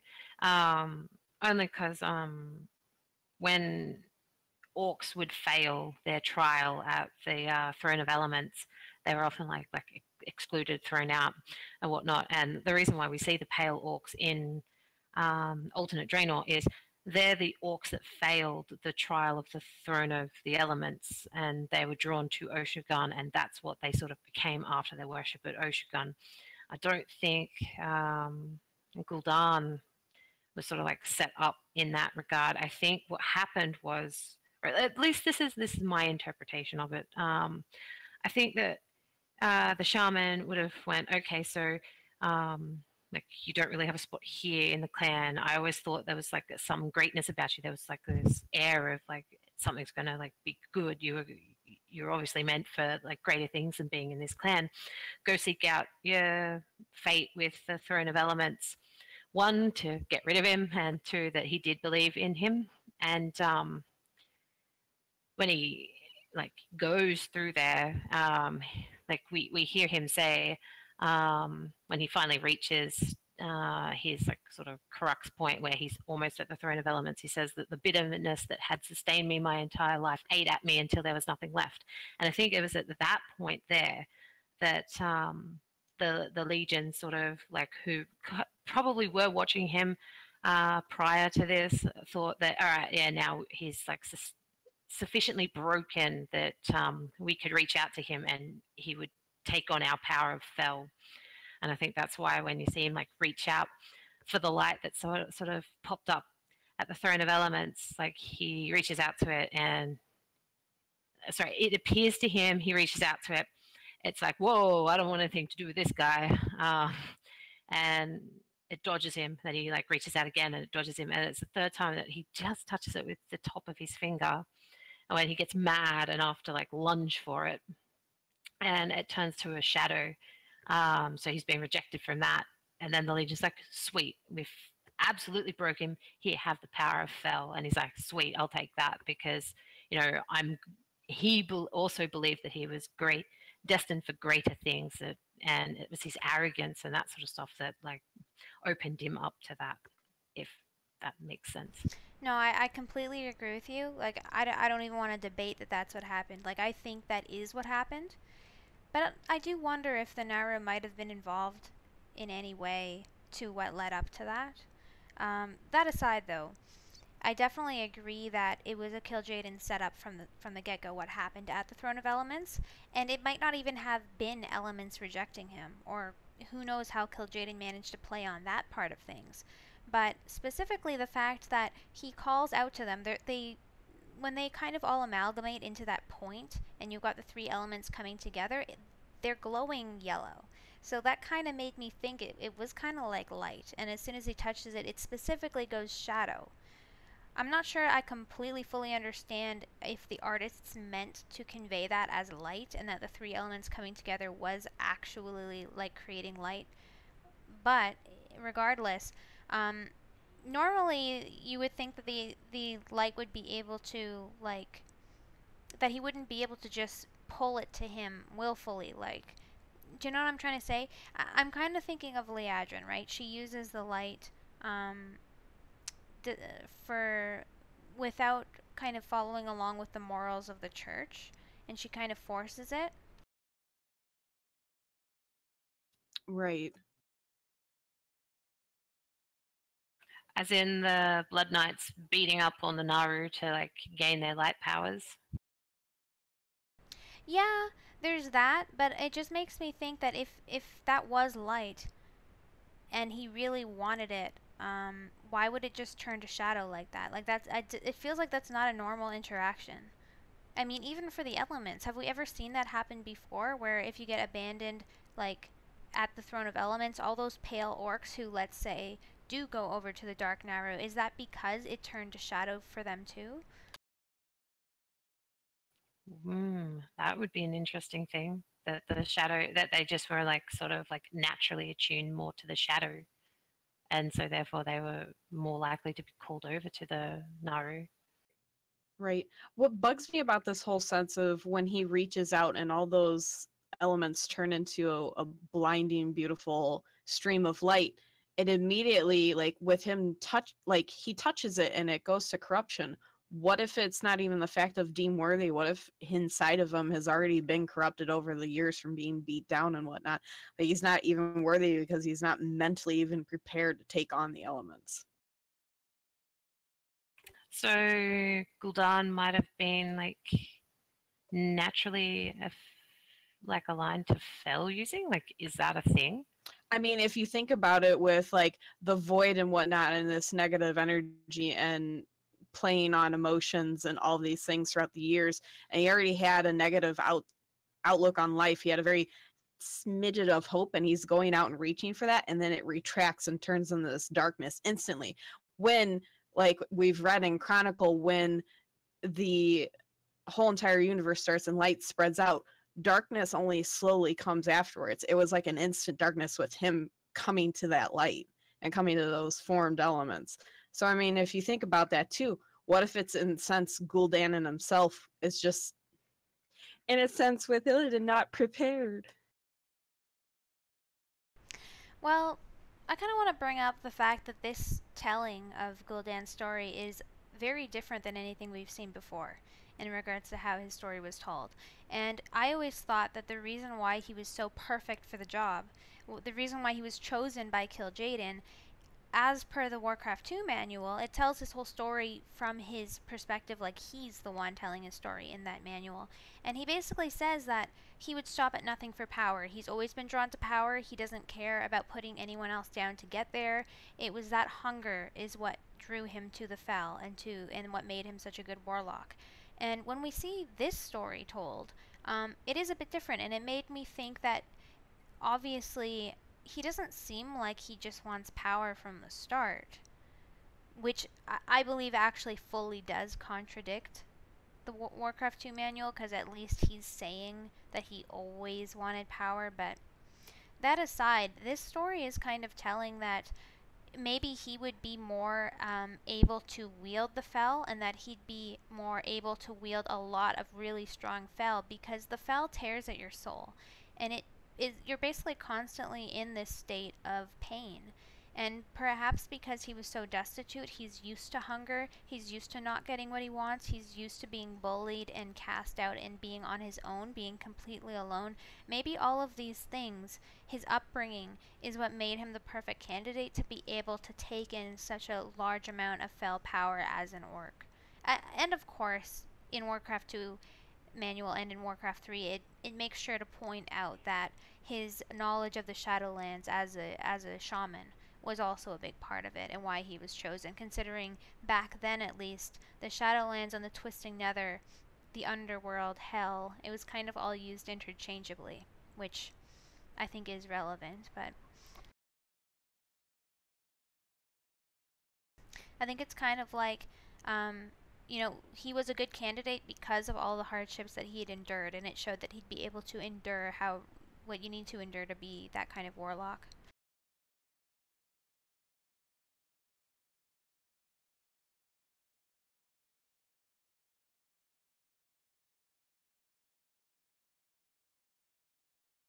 Now, I see you guys in the comments kind of talking about the difference between the two Gul'dans.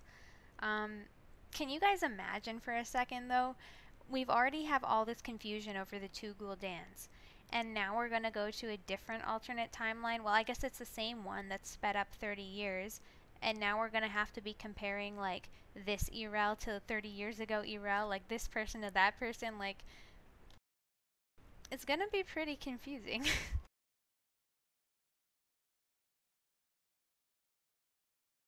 It is. It's going to be very confusing.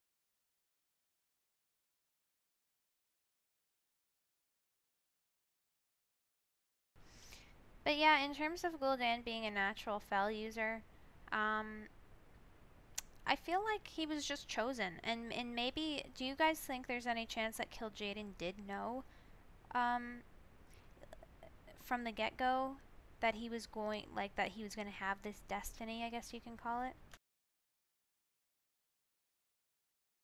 I mean, if you really think about it, and the two alternate from the alternate Draenor to what happened in our realm, I feel like it is a form of predestiny, because just even though the story is a totally different one, his fate's still the same. Besides one turning into a skull that Illidan talked to, and the other one was pure dust. I mean, sparkles, whatever. The one that Khadgar wanted for reasons. Reasons.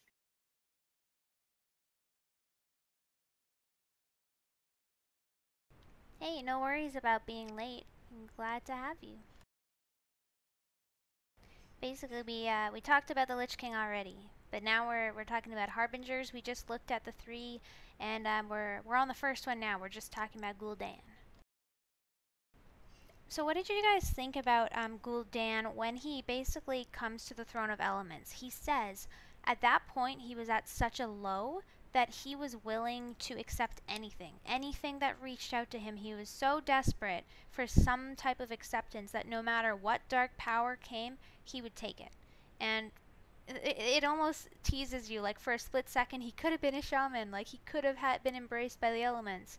But no, of course, it was the fel instead. But do you think that was Kil'jaeden's plan all along, to get him to that state where he would accept becoming a warlock?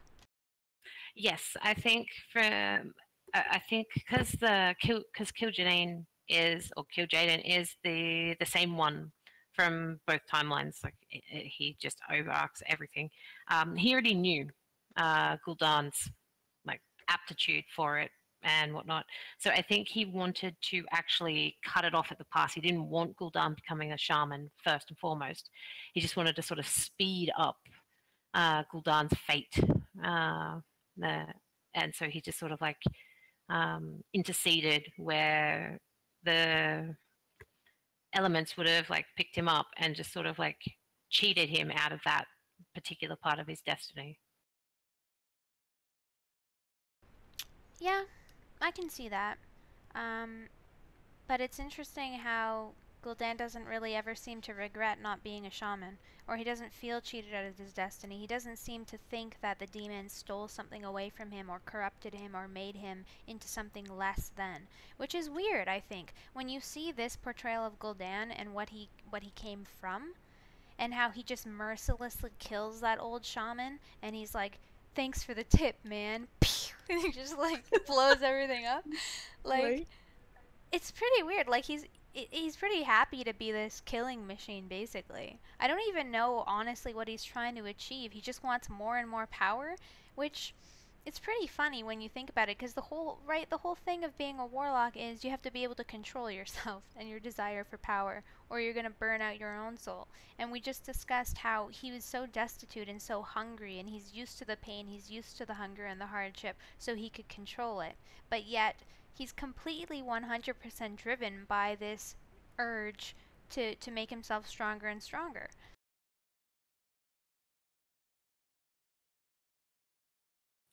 Yeah, I always felt really sad for the old shaman when when Gul'dan goes back and basically disenchants the entire clan. It's true though. I think you can't quite miss what you don't know. So I think that's the whole reason why he doesn't really care that he wasn't a shaman, because he never was one in the first place. Alternate Gul'dan and basically went to the throne of elements and got fell instead of shamanistic powers. I think the timeline would have probably went longer if he had have been accepted by the elements, because he would have had to undergo shamanistic training, which takes a while, and it would have probably made alternate Gul'dan a bit mad with how long it would have taken him to train. But yeah, I think it's in this case, it's pretty much you can't miss what you never had to begin with. Right, exactly.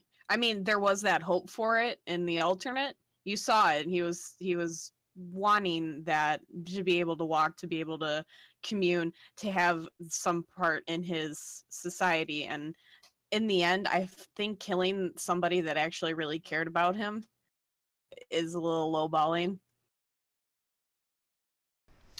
Yeah, but I think that's exactly what Kil'jaeden wanted, and I think at that point he was just trying to show the demon overlords how much of a badass he is. But there is something that I did want to bring up here in regards to the Fel. Because just like you mentioned, Lhok, you can't miss something that you never had in the first place. Well, is it a coincidence that over on Azeroth, the Fel lethargy of the orcs was cured solely by shamanism? And we know that it's specifically shamanism because over in Hammerfall, right, there's that one dude who, because this certain section of orcs that were in the Hammerfall internment camp decide not to follow Thrall, and they don't learn these Frostwolf shamanic teachings, these few orcs who stay behind in Hammerfall actually never get healed, and they continue to be lethargic. Sure, they're not demonic, they're not bloodthirsty, that part has passed. That all passed in the internment camps, but they have no purpose. They wander around Arathi Highlands and they're they're just depressed. It even says in the quest, they hear the distant tales of the success over in Orgrimmar and how great their people have become, and they don't even care. They're just like, what is life? And it's only when this one troll guy teaches them shamanism that they start to be able to heal themselves. And the one shaman of Hammerfall, he goes around and he heals the other orcs. So it's pretty clear that even if you left a lethargic orc all on his own for a period of years, if he healed at all, it would be at a much slower rate than shamanism can do it. Yeah. I know the quest line you're talking about. I had to go and kill 1 billion raptors to get their hearts. I hate that quest. So isn't it fascinating the difference between Fel and shamanism? What is going on here? Where's the connection? We see that his one tier falls to the ground, and that's when everything sparks into Fel. It's almost like Fel being chaos. It's got the 3 elements, but then what's missing? what was in that tier that's so special? Is it like an anima versus vita kind of situation where the elements are the anima and maybe his tier added the vita? Like, I'm not sure, but it seems like maybe the fel is like taking energy from the elements and drawing on your spirit and taking some kind of energy, and maybe the shamanism is restoring that and replenishing that which the fel ate. Yeah, no, I definitely can see that. I can definitely see that fel would burn your spirit and shamanism would restore it. Bravo knew exactly where we were going with that. Spirit. Yeah, if the fel is fed by spirit, then shamanism replenishes it. But then there's the question, right? What about the light? The light couldn't heal them. Is that because you need spirit in order for the light to like function properly? Because it seems like the light also operates off of spirit. It just doesn't really devour it. So I feel like perhaps a paladin wouldn't really be much use as a warlock, and maybe that's why they specifically took shamans, because they were so full of spirit. Maybe by that logic, maybe a monk would also be incredibly vulnerable to the fel. Yeah, I think paladins work on willpower, because whenever you see the light mentioned, it's always like you need willpower and the strength of like will in order to wield the light. Like you've got to have good, strong convictions in what you're doing, and like you don't have to have like moral standing, but you do have to have like that strong willpower in order to get the things that you want to have to happen. It's like a borderline arrogance in most cases with light wielders, and I think spirit's more of a sort of like a world view. So yeah, like you were like, oh, like this needs mending, but then like, you know, you've got like the balance of the elements. You can't do one thing without like, you know, consulting with like 500 million spirits in the order hall of the shaman's place in order to like do anything. So yeah, I think spirit, like in that regard, like the three magics is like fel, eating your soul, shamanism, and chi, restoring spirit, and light, borderline like arrogance, and the shadow also plays in that sort of like you need willpower to wield the shadow and the light, if that makes sense. Well, Polarni made a really good point there, that shamanism also helped the broken. And what are the broken? Are they kind of like suffering from light lethargy? Is that what's going on there? Because they were you know, they were Draenei following the light, and then all of a sudden the Legion comes, desecrates all their temples, the Naru forsake them, they have no more light source. They try desperately to continue to wield the light, but the light has abandoned them, and so they turn to shamanism. Is that the same situation? Is that the same as the orcs who no longer have the fel and turn to shamanism to replenish their soul? Because in both ways the fel and the light are drawing the power from the soul, just that the fel kind of burns it up and uses it as, consumes it as fuel, and maybe the light maybe doesn't consume it. But you can see from like when Anduin does that big spell in the cinematic for BFA that he's drained. Like he's emotionally and physically drained from that. You can then attribute that almost to the same exact thing of like what the Withered went through when they don't have their whole entire well. Yeah, tree. Or yeah, I can't remember the name. Yeah, exactly. So I mean, like it's kind of similar of how it's like almost being starved from their what they need and how they sustain themselves. That's actually a super good point too. I never thought of that, because if you think about it, the night elves who were actually in balance are the ones that live with a moderate use of the arcane, but they have druidism to balance it out. Just like how the world tree planted on the Well of Eternity is basically like tempering the energies of the well and making it not as chaotic, not as powerful, but more sustainable and more safe. Right? So maybe by the same way, perhaps the night elves who were completely addicted to arcane and, you know, the highborn and completely overusing arcane and everything, perhaps when Tyrande and Malfurion decided to kind of ban that form of arcane and or that overuse of arcane, perhaps the druidism did, and maybe even worshipping a loon in the same vein of shamanism, maybe that did help to kind of ease that transition. Right. Okay, well, I think we should probably move on to the next one for about Khadgar. What did you guys think of that? I was a bit surprised that Khadgar is basically the only one that's kind of, it's a different story, right? With both Gul'dan and Illidan, it's a kind of about overcoming this power that's being offered to them, and Khadgar's the only one who doesn't take it.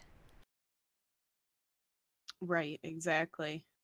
And you would think with over the years, most anybody that's like a mage would have taken that guardianship like in a heartbeat without even like thinking about it, which is also a problem as well. But he sat there at first being fooled, of course, and then he's realizing more and more that he's getting manipulated into this role, and it's just like, no. And he doesn't need it. Let's be real here. He doesn't need it. He's incredibly powerful, and he's Khadgar.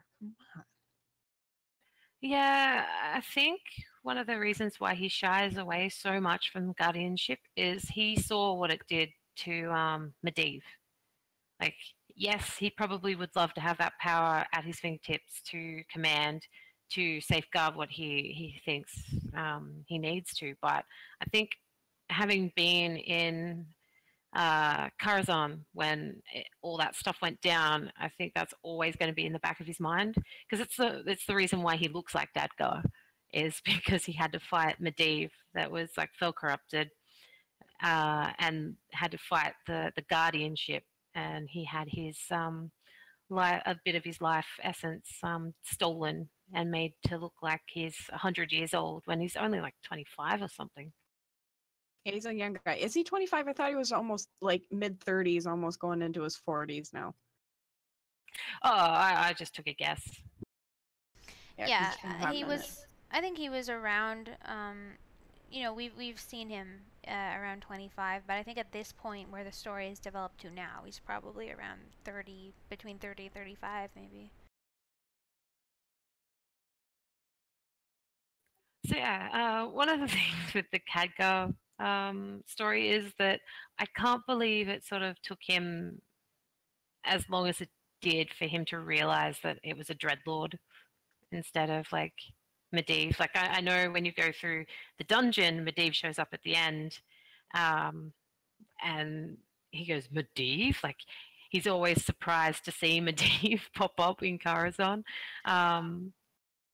But yeah, like I'm surprised it actually took him so long to realize that that particular shade of Medivh was a dreadlord. Well, I think the reason he's always so inquisitive when he's like Medivh, because he knows that it can't really be him. And I think that Khadgar, I don't think he's fooled. I think he's open to the possibility that it could really be Medivh, while also open to the possibility that it might not be. And I think he just hasn't made up his mind in that regard without some kind of proof. And he investigates. I think, as honestly, when I watched it, I think as soon as Medivh says, "Why have you come?" I think you can see on Khadgar's face, like it's one of those. It's a still and a still frame, and then all of a sudden he changes to like some questioning face. And I think it's at that point that he knew that there was something fishy. Like it was definitely not Medivh, really, because why would Medivh be questioning, "Why have you come?" I feel like Khadgar knew that should be obvious, or like Medivh wouldn't ask him that. Right. What I found interesting with it also as well is you'll see he's going in there. You see clearly an old man, but you see this like always asking with like Medivh and whatnot. You see this inquisitive side with him. You still see that young form of him inside, even though his outside is clearly old. But you always get that inquisitiveness with him where he always like goes in for more, then retracts, and then goes in for more. Kind of like how a kid goes and he sees candy on a table and he wants to go and grab it, but it's probably not a good idea. Might get there, but yeah, it's interesting seeing how it plays out with him even in it, because you kind of see that childlike side at how he's looking into like the gem and all these things of what's being offered to him, and I love that one. He has a pretty serious griffin. Yeah, this griffin I think is definitely more serious than he is. I thought they matched. I have a serious griffin too. Don't you think the griffin would be able to smell that something was up? Definitely. He hops on the griffin like after that, but yeah, the griffins are not allowed in Karazhan. Aren't the griffins that fly around Karazhan kind of like skeletal griffins or something? Yes, they're back when Karazhan was like sort of being put together. The idea was that you would hop on a griffin and a skeletal griffin, and it would take you to the top of the tower, but they kind of scrapped that, and instead just opened up the service entrance on the side of the tower. So that's why you see skeletal griffins flying around Kara. It's just a leftover from that. Oh wow, I had no idea. I know with Kara, like when you walk through there, there's like we know Aitesh is a raven. We see raven keys on all the doors in Kara. The book that is offered to Khadgar in the video that we see in Harbingers has a raven on the front of it. I'm probably going to get shouted down here, but I can't help but think that maybe Medivh might be the, Lord of Ravens. I mean, yeah, that one does make the most sense out of everything because of the ravens involved with him, the staff of Aitesh. You have all of this that comes. I mean, he even warps into a raven. So, I mean, it does make sense. It's kind of like his, I guess, slogan, if you want, and like mark of what he is. So it does make sense. Well, yeah, I do think it could be Medivh.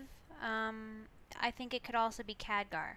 But I think that the key that the Lord of Ravens turns is equally, I think Khadgar and Medivh are equally responsible for that. So it ends up being kind of arbitrary which of the two it is at that point. But I do think it all comes down to in the dungeon when Medivh says to him, says to Khadgar, sometimes, in order to, what is it, like sometimes you have to open a door, go through a door or something. I don't know if anyone remembers the exact quote, but I think it's at that point where, he's basically urging Khadgar to turn the key, you can say, which ends up being the Sargerite keystone Illidan turns, who of course Illidan also has connections to Ravencrest as the Lord of Ravens. I think that's kind of all intertwined, and I'm not sure it might not be as simple as just choosing a Lord of Ravens. I think that maybe it was alluding to that whole situation.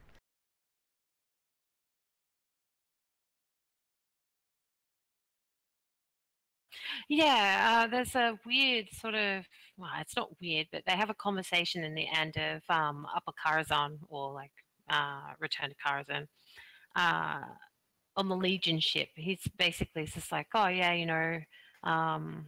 like Khadgar's like, oh, like you should come back with me, like we could use your skills. And he's just like, I'm required elsewhere. And then you don't really see him like ever again. He just like disappears. This is Medivh. Medivh disappears because he's just like, yeah, I'm required elsewhere. Yeah, I always kind of thought that he might be carrying on Egwene's legacy, because if you know Egwene, she tried not to interfere with the matters of mortals. After a certain time, she didn't really want to be a direct guardian and a direct defender of the humans. Instead, she kind of went out to the Twisting Nether and started to apparently fight off the Legion on her own in the Nether, right? And only would return to Azeroth when she was actually needed physically on the planet at that point. And I kind of wonder if that's maybe what Medivh's doing, maybe not fighting the Legion. I'm not sure what Medivh sees as necessary to defend Azeroth, but I think he is still doing it somewhere out there in the Nether. Yeah, we also don't know how many fragments of him are still like within Karazhan as well, because when he pops up, he's like, oh, there's so many fragments of me. I've left so many fragments of myself in this tower. That's also in the dungeon. And Gizmo's pulled up the quote. Medivh says, "It may be simpler to shut a door than to pass through it, but sometimes a step into the unknown is required to break the bonds of fate." He says that to Khadgar. Yeah, so I think that's kind of all goes hand in hand with turning the key. So whether you blame Medivh for it, for urging Khadgar to do that, Medivh could be the Lord of Ravens, or whether you blame Khadgar for doing it, for actually, you know, when the keystone is actually turned, he doesn't stop Illidan, and in the end, he goes along with what Illidan did. I think he's making this realization, like, oh, what if this is kind of what Medivh talked about? I guess we do need to take the fight to the Legion.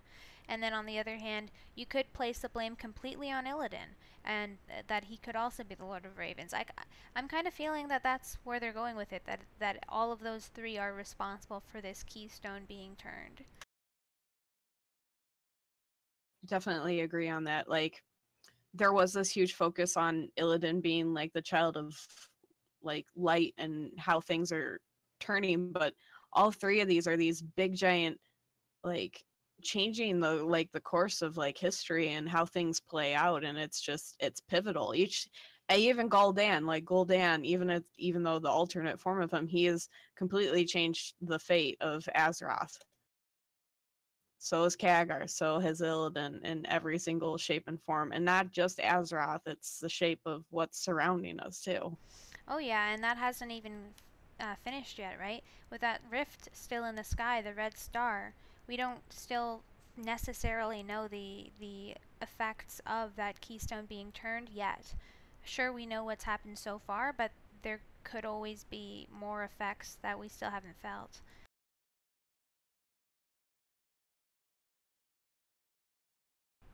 Yeah, with the Illidan and the hand of fate must be forced.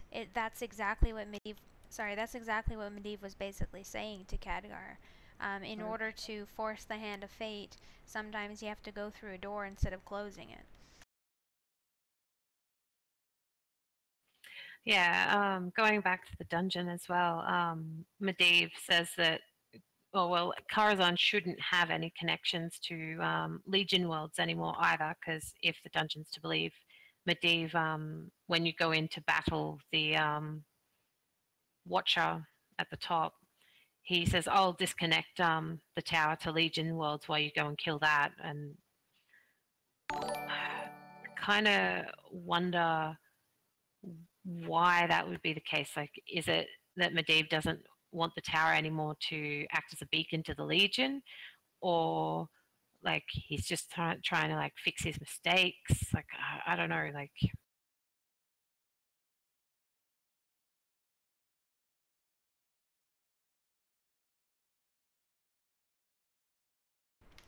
I don't know. I haven't really thought about that. But I mean, why would they want it to continue to act as a beacon for Legion worlds? The reason why I made mention to it is because it just seemed a bit strange that Medivh would say that. Kara's always been connected to Legion worlds, because in BC you go and fight Prince Malchezaar, I think his name is Malchezaar. Yeah, Malchezaar. And you would think that they would have like stopped the connections that Karazhan would have had then, but then to explicitly say in Legion that Medivh is going to go and stop the connections to the tower to Legion worlds, it makes me think that maybe it's connected to more than just Legion worlds. And if he's shutting down the connections to Legion worlds, like, what is that going to affect in terms of like Kara and its greater sort of like potential with Azeroth? Yeah, is he basically shutting down the convergence of ley lines on the area, or is that still active? Yeah, that's another thing that I don't understand. Kara's a very weird place.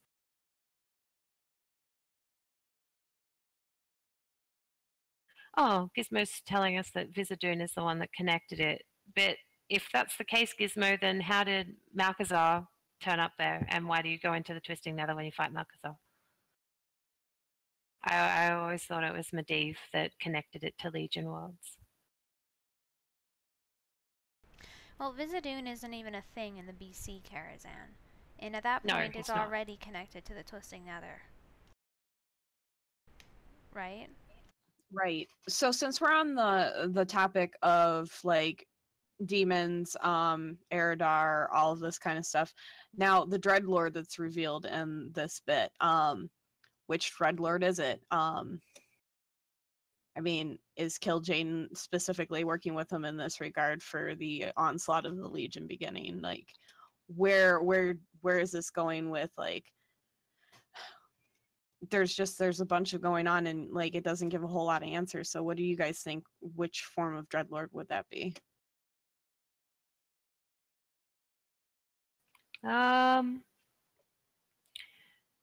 If I had to guess, it's probably Anatherin or the guy that shows up in Cathedral. What's his face? Starts with an M. I'm really bad at names with demons. Which cathedral? Cathedral of Eternal Night. Oh, I forget his name too. Well, it would definitely be a Dreadlord who's close to Kil'jaeden, I think. Because if you go back to the audio drama, the Tomb of Sargeras audio drama, Kil'jaeden doesn't want Gul'dan to kill Khadgar because the Legion has plans for Khadgar. And I wonder if this guardian power that Kil'jaeden, let's say, tempted Khadgar with is similar to the elemental power that Kil'jaeden tempted Gul'dan with. If it's basically a parallel there, that had Khadgar tried to take this guardian power, would he have just ended up with Fel? I'd say so, yes. I think, or it would have been Arcane that would have degraded over time into Fel, I think. I don't think he would have been hit with Fel straight up, but I think that there would have been at least some form of Fel taint to it that would slowly corrupt him over time. Right. I mean, the fact that these Harbinger series are set up this way, I think, is to illustrate that. So, if all three of them, let's say, are part of Kil'jaeden's greater plot, then we can automatically assume that Dreadlord would have been working with Kil'jaeden, I'd say. So yeah, Gizmo's saying here, the one in Cathedral of Eternal Night is Mephistroth. I don't actually really know that much about Mephistroth. Could you explain, Lhok, why you think it could be him? Both him and Anatherin popped up in the Broken Shore. We haven't really seen anything of Anatherin, and up until like Cathedral of Eternal Night, Mesteroth wasn't seen either. And the other reason why I think it could be I can't say it. The guy that Gizmo Mesteroth, is that he appears in the Cathedral of Eternal Night, which is the dungeon that came out with Tomb of Sargeras. So he's obviously very close with Kil'jaeden, and he has, this is going to sound strange, but he is very similar in design to Anatherin. Yes, all the Dreadlords do look different. Yeah, they have like slight little quirks to them, or little changes in like their belts or their shoulder pads, but each one has their own kind of like little signifying identity. Yeah, I was just about to say that if you want to know who's who without looking at their nameplates, you look at their armor. So yeah, that's why I think that it was him, or it could potentially be him or Anatherin. And it's purely because we don't know where Anatherin is, and if that wasn't Anatherin, like, still, where is he? And we know that Mephistroth should actually come back because he was defeated in the Cathedral of Eternal Night, which is...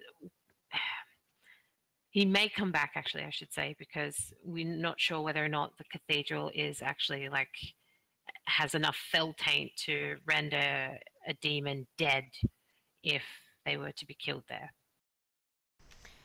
Now, it's that Dreadlord who, when Khadgar realizes the act and he attacks the Dreadlord, it's him who says, my brethren were right, correct? And he's basically saying like, I knew you wouldn't have fallen for that. I should have listened to the others. I'm kind of thinking that's the other Nathrezim, right? Perhaps the Nathrezim who are not allied with Kil'jaeden. He might even, would you go as far as to say he might be saying, maybe I chose the wrong side?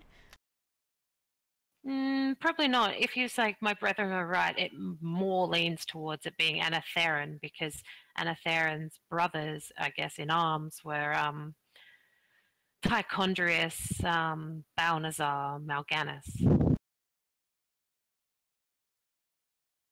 So do you think it was simply them saying, you won't succeed with Khadgar, he's a smart cookie?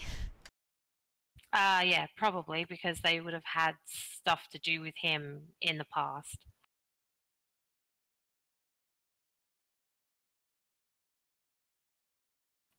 So yeah, thinking about that, I'm now leaning more towards it being Anatherin than Mephistoroph. Yay, I said his name right. I totally agree with you on that. That does absolutely make sense, because, I mean, we don't have a ton of Dreadlords. We have some that are influential, and those two would seem the most sense of, like, manipulating the situation of what they need to. I've written a list of Dreadlords, and there's about 50 damn Dreadlords in the game. That's not a lot, though. Okay, fair enough. Gonna go on a little segue here, but Catherine Latier showing up on the Broken Shore has got me confused, because isn't he supposed to be bound? Yes. By Marrow Fellstorm. How did he get loose? Wait, did you say Meryl? Yeah. Yeah. Is it Marrow Fellstorm? Well, he's in... Are you talking about the wife or the brother? Marrow Fellstorm is a mage, I think, that used to be like a guardian, or before the guardians were, and he like bound Cathalnatir to himself somehow. Right. We're getting off on a major segue here. I was confused because Gizmo brought it up. It's just like, oh yeah, Cathalnatir shows up on the Broken Shore. I'm like, what? Well, Catherine Natir is also in the Violet Hold. And I think the point here is that either the one in the Broken Hold, or sorry, in the Violet Hold, getting things confused, is kind of like maybe he's trying to escape, if you know what I mean. We killed him, so that would just send him back to the Nether. I kind of wonder if that's kind of an out for him and that he didn't really want to be in the situation, or if he really was just free on the Broken Shore and they captured him and took him to the Violet Hold, or the last option would be that he wasn't really in the Violet Hold. Like, maybe that was some kind of trick. So that we'd think that we killed him. Right. That would make sense.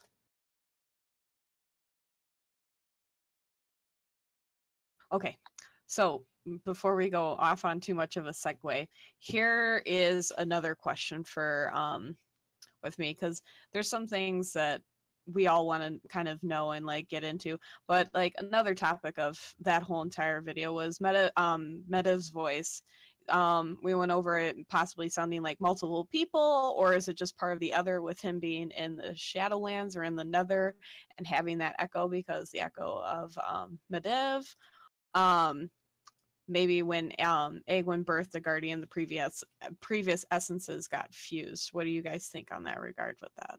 Well, as far as I'm concerned, a Dreadlord is supposed to be able to copy a voice accurately. I don't think that when a Dreadlord speaks, that there's some kind of weird echoey, like Shadowlandsy demonic thing going on with the voice. It should just be the actual voice of the character. So the fact that Medivh's voice seemed all like ghosty and weird makes me think that literal actual Medivh, that the Dreadlord may or may not have gotten a hold of to copy his appearance from, actual Medivh actually probably sounds all ghosty and weird. And it does sound like there's multiple voices back there, like kind of playing over each other. So I did think, could that be just canonically how Medivh now sounds after he's been killed? Well, brought back, killed and then brought back. Is that just some remnant of that? Because when we've seen Medivh previously, he sounded like a regular human. He just had Medivh voice. Like, he didn't have some weird multiple voices layering on each other. So I'm kind of trying to determine what really changed here. When you go into the Return to Karazhan dungeon and he appears as the shade of Medivh, he doesn't actually have that weird echo. It's when he shows up at the top that he kind of gets the multiple voices. So when you actually like see him, I guess in the flesh, because he's not a ghost, when he appears at the end, if you listen like close enough, you can hear like a sort of like a weird echo effect on his voice. But I thought it was really strange that as the shade, he doesn't really have that, and then as he gets flesh, I guess he does. Do you think that could be because he's astral walking, and that perhaps when we encounter him at the end of Karazhan, he's not actually truly there, and he's kind of like a Jedi doing his like projecting himself into another place than he actually is at? Possible, yeah. I mean, Gizmo in the chat, this is like, oh, it could be the acoustics in the room, but where you see him at the top of the tower, you kind of like go through that weird like portal warping thing with all the raven feathers and the circular stuff. Like I wouldn't have thought that would be very acoustic. So yeah, I don't think it's that, but yeah, it's just a bit strange that there's that little tiny like echo in his voice. And we're talking about the one that's not the Dreadlord one, correct? Yeah, I was just All right. saying that it does appear in the game, the echoey voice, it does appear in the game, yeah. Gotcha. So I'm wondering if this Dreadlord copied his voice off of maybe a figment of Medivh, or like some kind of astral walking version of Medivh, who maybe is even communicating with the Dreadlords. Or perhaps the real Medivh. Like, I just have a hard time understanding why the real Medivh, if he's really just out there somewhere, his weird, like, ghosty, strange persona that we don't fully understand, why he would have an echoey voice now all of a sudden, when previous to Return to Karazhan Dungeon, he's just been a regular human sounding voice. Maybe he leveled up. It's a weird way to level up. Ding, grats. Your voice now has an echo. I guess it, as Gizmo says, like it's possible that it's a dramatic effect, but I think that's really bad. I think that's the really bad place to put a dramatic effect, because when you're trying to show one of the few times where we actually have a Dreadlord like impersonating somebody, I think it's pretty important to get the voice right. Like that it would that character actually would have sounded like that, because otherwise it kind of throws off the whole idea of the Dreadlords, I feel.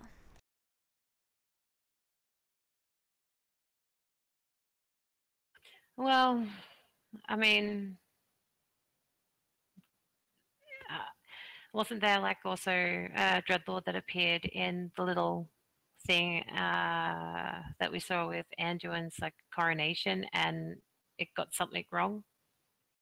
I could just be remembering that wrong. Like in the comic, I think that popped up around the same time as the Harbingers.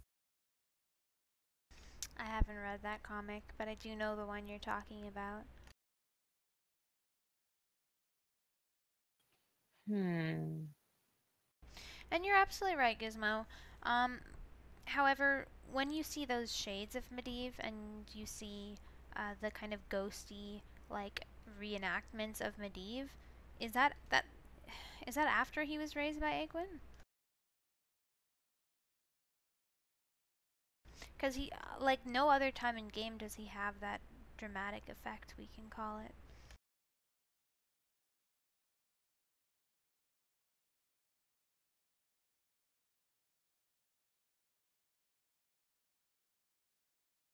I must have missed that. Yeah. Was he raised by Aegwynn? I must have missed that part. Yeah, when he's first killed, he's raised by Aegwynn. Oh, that's right, yeah. Can't believe I forgot that. When he was killed in Kara after Khadgar and Garona killed him. Right. It's been a long time since I've played Warcraft 2. Forgive me. But I don't think that's the case, because even if he gained some weird echoey voice in Warcraft 2, that was never portrayed in Warcraft 3. Like I said, throughout the entire game, he hasn't been portrayed with that weird voice. So unless they're just trying to give him that voice now to show that he's been raised by Aegwynn and that it always should have been that way, like, I don't know. I feel like there's probably a more likely explanation than that, to be honest. If he was, like, for instance, though, if he was raised by Aegwynn and before that, and if he had an more echoey kind of voice where it was almost like doubling back, like double personalities or something within him, can we just attribute that to Sargeras being within him? Again, you could, but that's setting a new precedent for what it sounds like to have a piece of Sargeras in you. Because, like I said, like at no point has this ever occurred other than in the Return to Karazhan and in the Harbingers. Right. Was it noting on that, since we're on that whole point of like Legion and Sargeras, now Khadgar does go back to Karazhan after the fact of Legion and everything that's happening. So that's another conversation to go over as well regarding Khadgar. Right, in Silithus, he's like, I gotta go consult my mentor Medivh and figure out what's going on with this thing Magni gave me. And now, question really is, I know a lot of people assume that he's going to actually talk to this shade of Medivh, this astral walking, whatever weird surprise Medivh that we see in Return to Karazhan, but I didn't, when I did that quest, that's not really the impression I got. I thought it's pretty up to debate. Like, Blizzard might be kind of trolling us a bit, or trying to make us think that we're going to see Medivh right away, and that Khadgar's over there chatting with Medivh, but I don't think he meant it that literally. I think that it's entirely possible that he just wants to go back and consult Medivh's notes, and to review, like, Karazhan itself to try and find an answer, and that he won't actually be speaking directly with Medivh. You don't think he'll just rock up to Tara and say, "Sup, Medivh? Can you tell me about this, like, Azerite stuff?"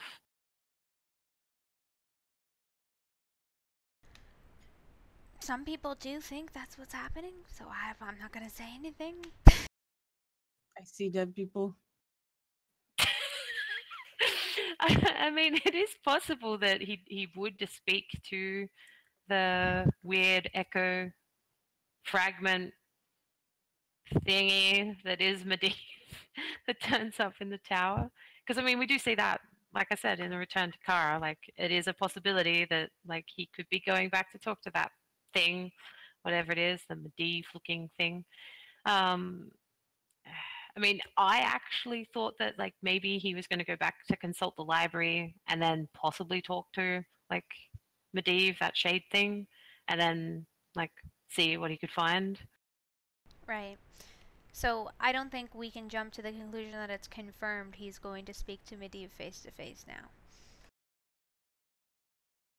I don't know. I can see him waltzing in there, stomping in, coming behind his shade, reaching through his head for a tome, being like, I got questions and I need answers. That's how I see it. He brings his griffin in. He walks in the front door of Karazhan. Medivh just appears in front of him immediately. I see you have Azerite. Let's talk about that. How did you know, Medivh? And then Khadgar's, like, serious griffin, like, pops up in the background. It's like, "Rah!" By God, this is just dandruff from Azeroth. It's naught but an ore. Okay. do we want to like move into Illidan now? Absolutely. Let's head off to Certainly. Illidan. Okay, so I just want to be the first one to say that I did not like the Illidan story. It seems pretty forced to me how the setup for Legion was. By the way, Illidan's a good guy. He's great. He's fine and dandy. He's a hero. We love Illidan. Yes, Illidan. I'm a little female like night elf demon hunter. I don't really have a mind of my own. Go Illidan. Like. Lord Illidan, show me the way, boy. You question our master? And Corvus, Blood Talon's like, well, yeah, I do. I've sacrificed everything. What have you done?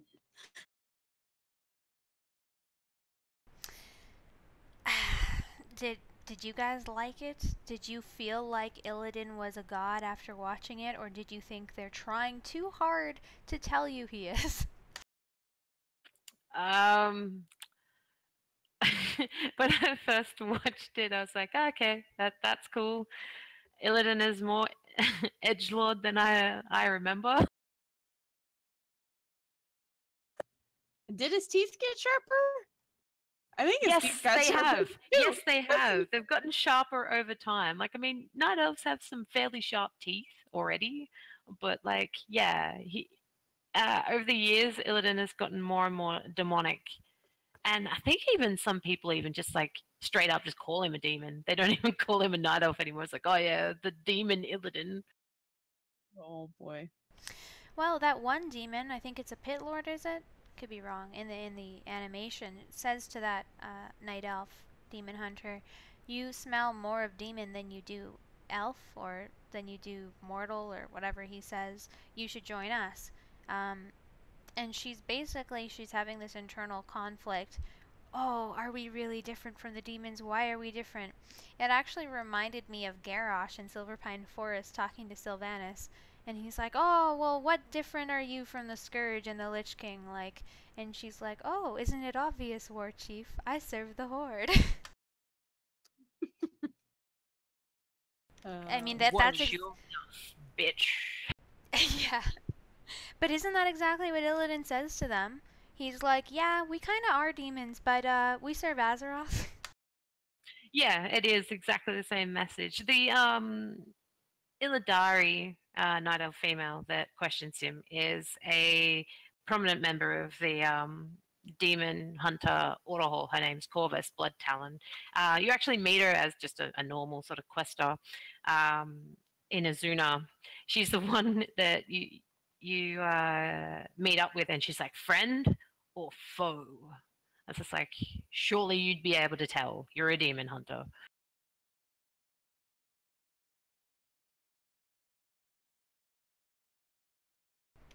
But, I also thought it was funny how militant they are against the demons, considering they themselves acknowledge how close they are to demons, and that the only difference between them is the moral standpoint, and that they don't want to harm Azeroth, yet they don't give any other demons a chance to be different or to have their own opinions, their own allegiances. We already know the Nathrazim, for one, don't all follow the Legion. And we know we have Lithraxian. We have the Warlock Order Hall that shows that, we have a lot of demons working for us. It isn't always so black and white, and you'd think the demon hunters of all things, who are constantly judged for being demonic, would perhaps understand that. I find that pretty strange how pretty much all of the Illidari are so black and white about it, yet they're willing to accept Naga into their ranks. They're willing to accept that maybe these Naga could be beneficial to us when they're not painting them all with the same brush. It's kind of weird. Yeah, also in the Demon Hunter Order Hall, you actually do have demons. You have Shivara that are also part of the Illidari. So they're obviously not against all demons, just the ones that they don't like. Yeah. I don't know. They're an interesting bunch. I like some demons, but not all demons. This demon can't come to my birthday party. This demon can come to my birthday party, though. That's essentially how I'm seeing it. I'm just like, huh? You guys think in the weirdest way. Yeah, it's pretty one-dimensional. And the way that Illidan justifies it in the actual video is if they want to harm Azeroth, then we're not standing for it. But they're just making the blanket decision that all demons serve the Burning Legion. And we know that that isn't the case. I mean, they're going around defeating Legion worlds, but we know for a fact that one of the worlds that they actually visit is Nethreza, correct? And Yes. that is not Yes. technically a Legion world. Like, that existed before the Legion. Correct. Now, that's the other thing too, is that now that we're on this conversation, is the enemy's only desire is to extinguish all life. I mean, yes, ironic because of Fellfire, but we're seeing now more and more that demons aren't all entwined into that whole entire Fell, everything must die, cleanse the universe kind of deal. And especially Sargeras.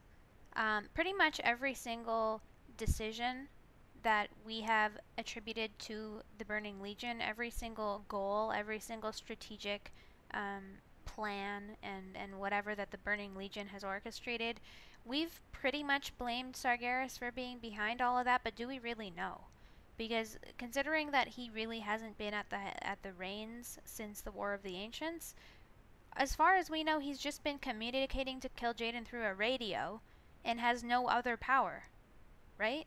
So, at this point, I mean, you can see as far back as the Sunwell raid in Burning Crusade, Kil'jaeden, I mean, it was pretty clear, was it not? Kil'jaeden says, I think I have the quote here, "The expendable have perished. So be it. Now I shall succeed where Sargeras could not. I will bleed this wretched world and secure my place as the true master of the Burning Legion.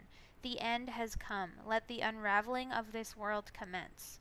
So he wants to succeed where Sargeras could not. He wants to become the true master of the Burning Legion. It seems to me that he's acting for himself and for his own goals, and we know already at the end of Antorus that Sargeras doesn't take that opportunity to cleave Azeroth. Was it kind of Kil'jaeden all along who's the real one who wants to destroy Azeroth? Even if Sargeras does want to exterminate all life, it seems like he's sparing Azeroth or something. Right, and that's now getting into the topic of Sargeras plunging his sword into the planet. He had a prime opportunity to cleave this planet ages ago. Why is it just the sword plunging in? Clearly there's a different motive of just extinguishing our world. What if it's more than just that? What if it's to help it? I honestly think the sword is actually a beneficial item to us. In a way, I think that it's gonna depend on your moral perspective and what you really want, but it seems to me like Sargeras thought he was doing something for a good reason.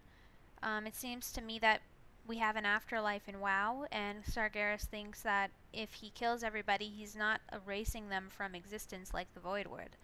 He's actually, you know, either creating demons out of them or that their soul will go on to be something else.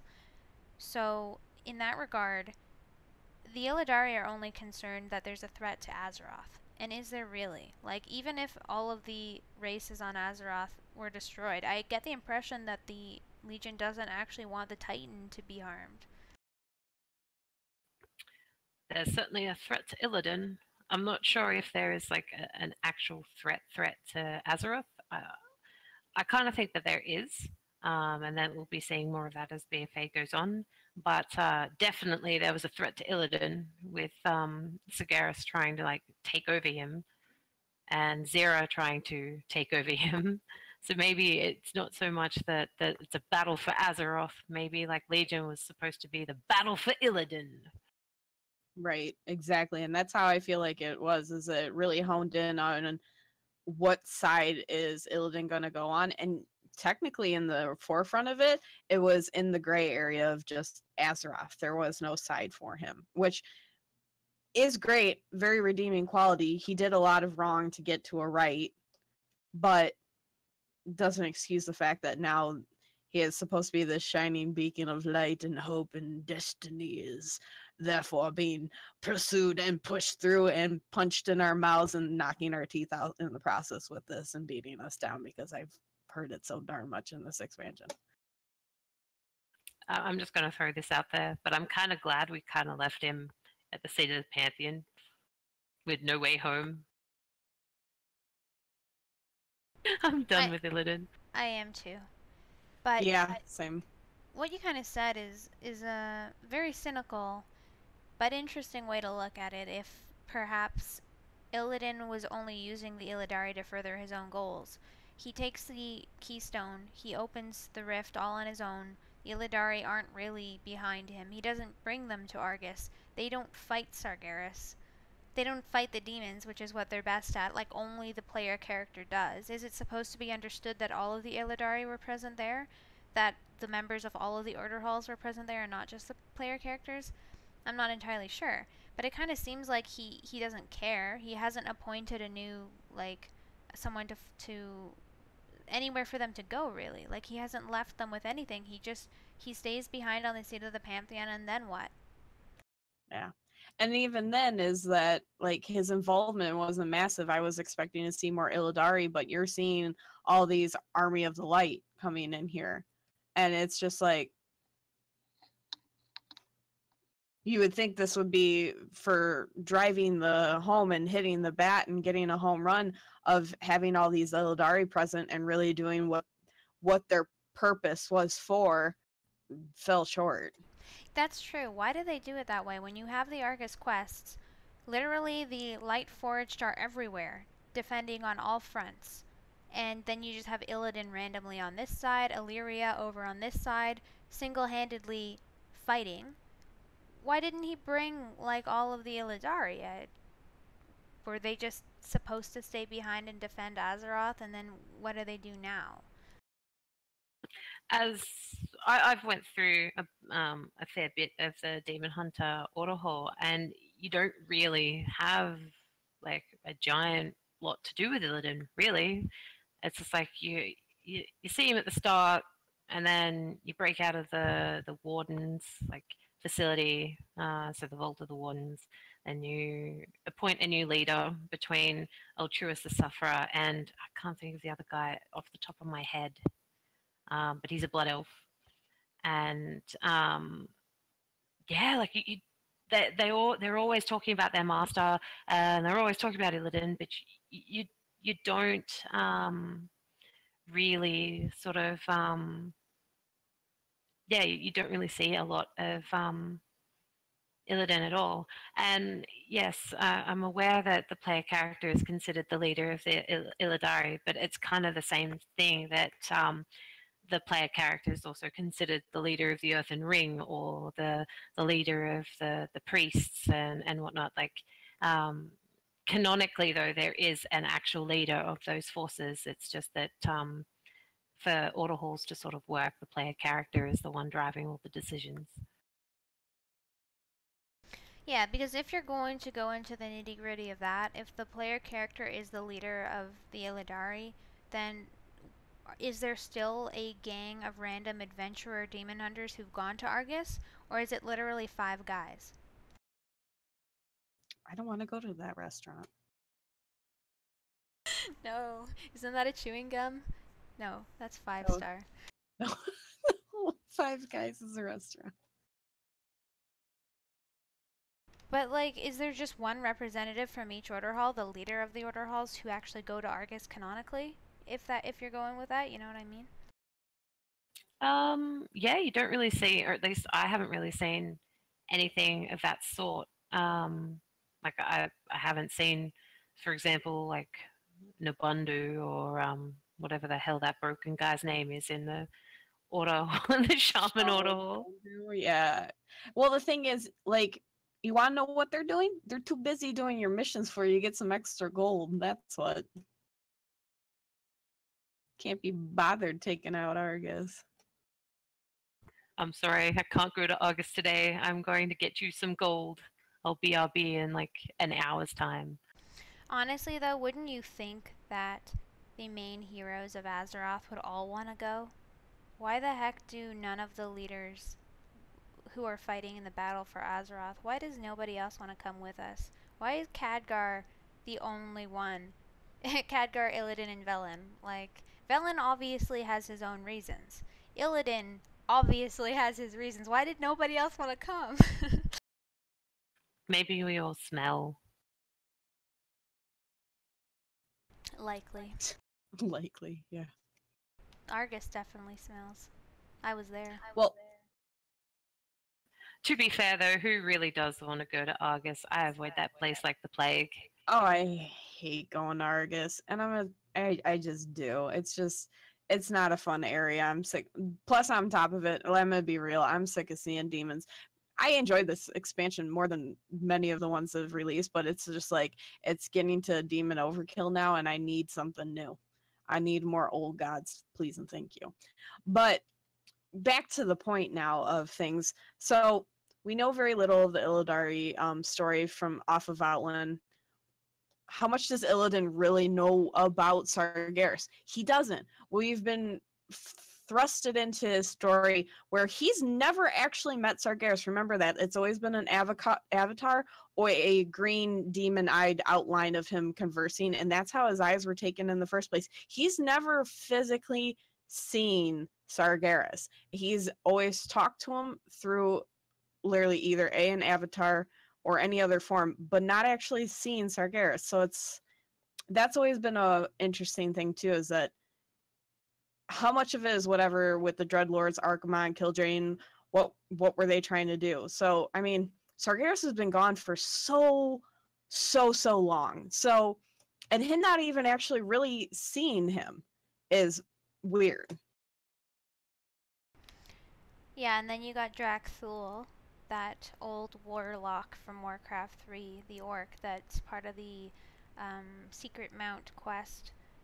He's there on the Broken Shore, and when you interact with him, all he says is, "The demons are not your enemy, fool." It's a little bit of a hint. Like, it's kind of bringing back the whole idea of actually considering what the demons really want.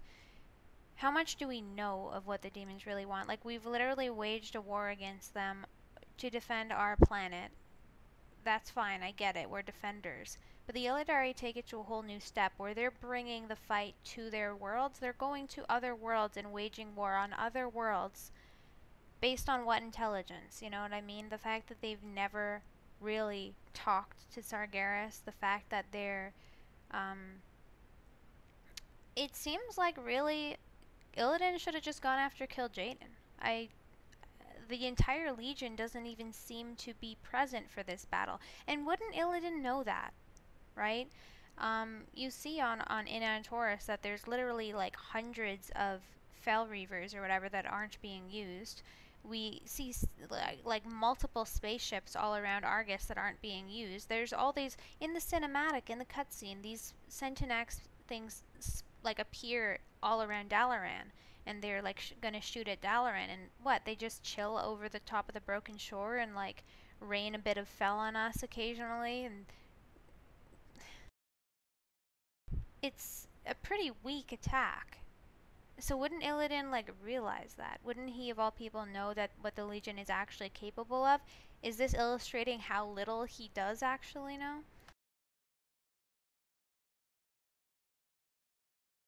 I feel like it does. I mean, yes, he finally gets to see the Pantheon and he finally faces Sargeras and whatnot. But just like Bravo says, he wants Sargeras' power. That's been like a get-go from the start. He had his own motives. And I think he never really is part of the Legion. He acts as like, oh, I'll do your pawn work, I'll do your bidding, but he always had his own motives. And I think he threw Sargeras a curveball in that whole motion of it. Well, again, from the audio drama, Gul'dan is in the area for the first time. He's trying to get into the Tomb of Sargeras. The Warden's job is to defend that, and Maiev is like, who cares? What is there in the Tomb of Sargeras? There's a bunch of ghosts. There's nothing important. Like, she's obviously not aware of this ley line connection thing that Kil'jaeden's trying to set up. But she's literally like, Khadgar, I don't know why you're freaking out about the Tomb of Sargeras. Like, okay, maybe there's some corrupted avatar down at the bottom, but what we really need to be defending here is Illidan. Illidan is what we care about. And sure, Maiev is super, like, hell-bent on Illidan, and she's biased, but in the end, they didn't want the Avatar. She was absolutely right. That wasn't even the goal at all. Kil'jaeden says so himself, and it's Illidan that Gul'dan wants, brings over to Nighthold, and he's literally going to imbue Illidan with a part of Sargeras' power. So, Maiev was kind of right all along, in a way, and Illidan clearly had a lot of significance for the greater plans of the Legion. Right. I'm not sure what really would have come of that with Illidan if he had been imbued by Sargeras. Do you guys think that was part of Kil'jaeden's plan? I think that would have been more of a Kil'jaeden thing with deceiving and everything and plans. He was pretty masterful at it. Do you think he knew that Gul'dan would take that power? Because what's even the point, then? I don't think he thought that Gul'dan would take the power. I think that it was just set up to try and get Gul'dan to get Illidan up there, and it kind of backfired on him. Because remember, Gul'dan like betrayed them all right at the very end. Like the real Gul'dan betrayed them right at the end of everything. So they possibly should have been able to see it coming, but they also probably didn't see it coming because the alternate Gul'dan was a bit different to the mainline Gul'dan.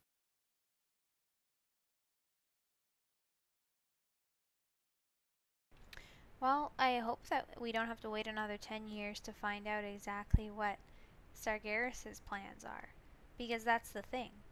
All we can really do is assume that Kil'jaeden's plans and the Legion's plans and what the Legion has been doing for the past 10 years is exactly what Sargeras wants, but we don't. There's actually a lot of indications that it might not be. I think the scariest part is that we've left Illidan with him at the seat of the Pantheon. Now, everyone just assumes that Illidan's just going to act as his jailer, kind of like Maiev was the jailer of Illidan, but I don't think that's the case. I'm not sure if you guys have noticed this, but when Sargeras is pulled back to his seat in the Pantheon, we don't actually ever really see him as his Titan form. We see him as like a shadowy looking thing with eyeballs and horns on his head. And I've always thought that looked almost exactly like Illidan. Yeah. Well, the thing is, that's the funny thing too, is when Illidan accepted, it's basically like he was made in the image of Sargeras, if you really think about it, with the goal in mind of what Sargeras had for him. So I mean, you can say like it's like a child of his making into an ideal form of himself of what to do for the bidding and whatnot and what needs to be done. But I really feel that Illidan and Sargeras are going to sit down and they're going to converse, and he's really going to find out that like the Titans aren't what they really are pegged out to be. They're not these glorious, great, fun-loving people, and it's already proven in that with them reoriginating our place and pulling out old gods and all these things. You can already see that the Titans aren't exactly the most well-rounded bunch of sentient beings. So I mean, I feel like Illidan's going to learn some damning information that's going to be like, oh my god, and it's going to usher in this whole new coming of what is wrong and what is right and what is truly good in this universe of Azeroth and the rest. I agree. And to that end, did Sargeras kind of want the same thing of Xavius that he did to Illidan? What does he actually benefit from of empowering the satyrs? I say this knowing that Illidan's looks, the horns, the hooves. The only difference here is the wings. And go ahead, Lhok. The avatar of Sagaris had wings. Right. But they were pinned and he ripped himself off with that. Yeah, but I'm just saying that if the avatar of Sagaris has wings, then, and I know we didn't see them when we pulled him back, but it's not too hard to sort of think that he could possibly actually have wings as well. Well, when you look at him on the main map of the game, you zoom all the way out and you see Amenthul and Sargeras. He's always been depicted as a kind of satyr type thing. A big old fawn. I hope he has a pipe on it and he serenades me with a song. What's your sign, Sargeras? What's your sign? None of that. We want none of that. And you want none of that either. And if I have to drag you away, I will. Bad Vaski. But I'm wet. Hey, I'm all down for it. I don't mind being serenaded.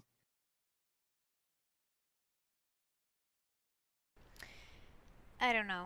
Considering that Lady Vash follows Illidan, considering that the satyrs worked for the Legion during the War of the Ancients, and it's only after the other Highborn turn into Naga that they apparently changed their allegiance, I think that's pretty fishy. Like, is there any chance that Xavius could be playing both sides still? Absolutely. I don't think he ever stopped.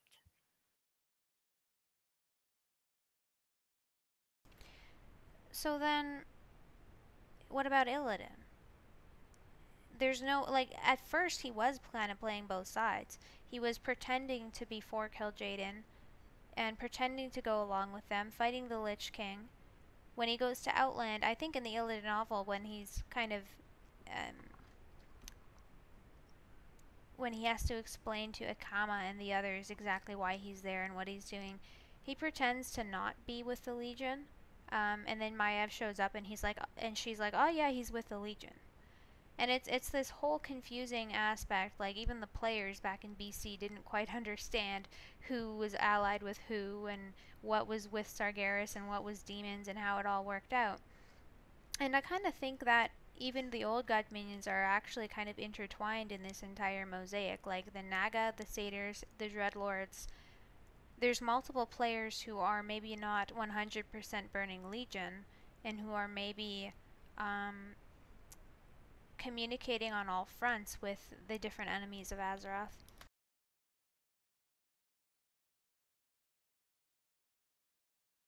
It's kind of like scary to think that they might all actually be on the same side.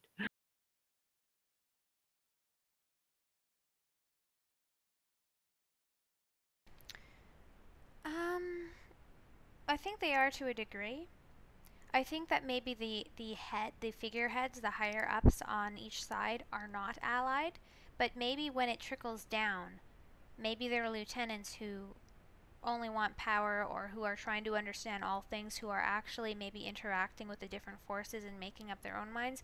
Perhaps those people, considering a lot of them used to be night elves, and they've kind of had their share of, you know, all the different Kool-Aid, maybe that they actually kind of are working together on some level.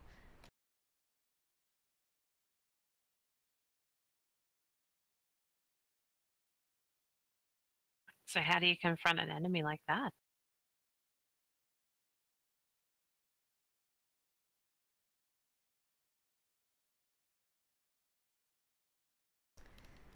I'm thinking that's a very loaded question. Well, yeah, like, do you... So say, for example, like all these people, like the Naga, the Satyr, the Legion, they're all working on the same side. Do you think that they're working for the old gods, or do you think they're working... Well, obviously they're against the Titans. So, but do you think they're either against the old gods, or do you think that they're for the old gods? Because I have a feeling that Ashara might actually not be 100% working for the old gods per se. Like, I know that might sound strange because of everything that we know from BFA, but What happens if she still actually does retain some sort of like connection with Sagaris?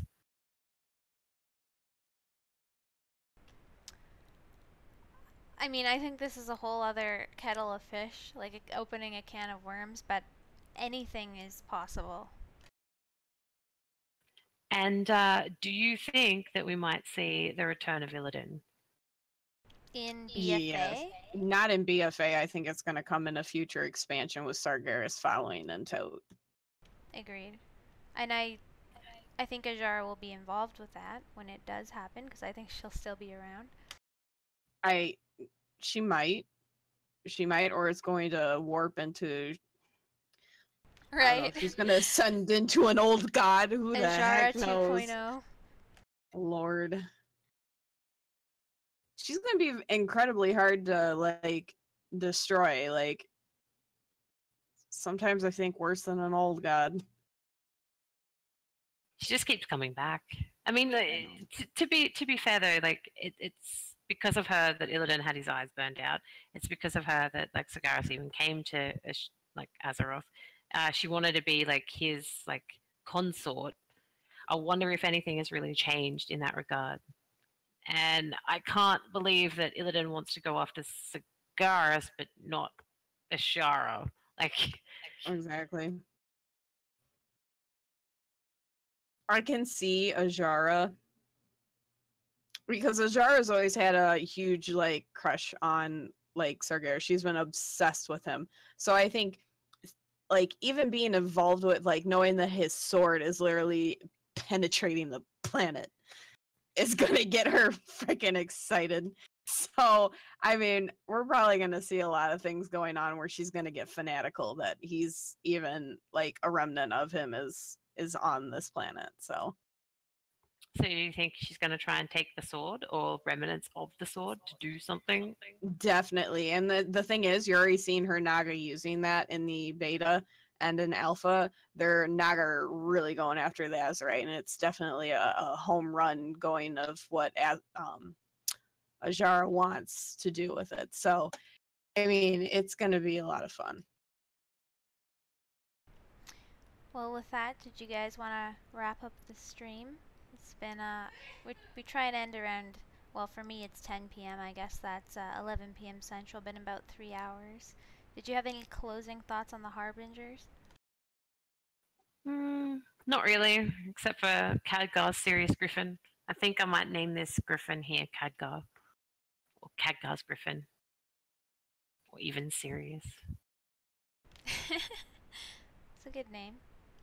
I'll make a poll and stick it in our Discord, and I might let people name my wyvern as well. It's on my head. Absolutely. And before we end the stream, guys, definitely like leave in the comments below of what you'd like to see in future streams with us talking about. I mean, even doing like other content of like us goofing off in like Overwatch or anything like that, or us coming onto the game and actually doing like lore runs with you. Like, throw them down in the comments. Do you have ideas what you'd like to do with us and join in on us? That would be amazing. So yeah, let us know. Yeah, so we have a YouTube, of course. We've got a Twitch. I don't know if a couple people are watching over on Twitch. We try and stream to both, but in the future we are working on some videos, which of course would only be uploaded to YouTube. So make sure that you catch us there as well. And we have a Discord where we talk to each other about lore pretty much every single day. We have a pretty nice community there, full of lots of friends. So thank you guys all for coming out and checking out the stream. I know a lot of people in the chat are from our Discord. So yeah, if you're not there, definitely come check it out. Oh yeah. And one last little thing to add in, coming up on May 30th is going to be our next stream, and we're going to be covering the world trees and then the dragon aspect. So we got to talk a little bit about Azeroth today, but we're going to really dive into all of the aspects and what has happened over the years with them and what's to come. And then definitely with the world trees possibly being with the 5 torches and everything that's involving them, and Teldrassil essentially burning as well too, and what that means for the rest of us. Okay, well thank you guys all again for coming out. And I will see you on May 30th. See ya!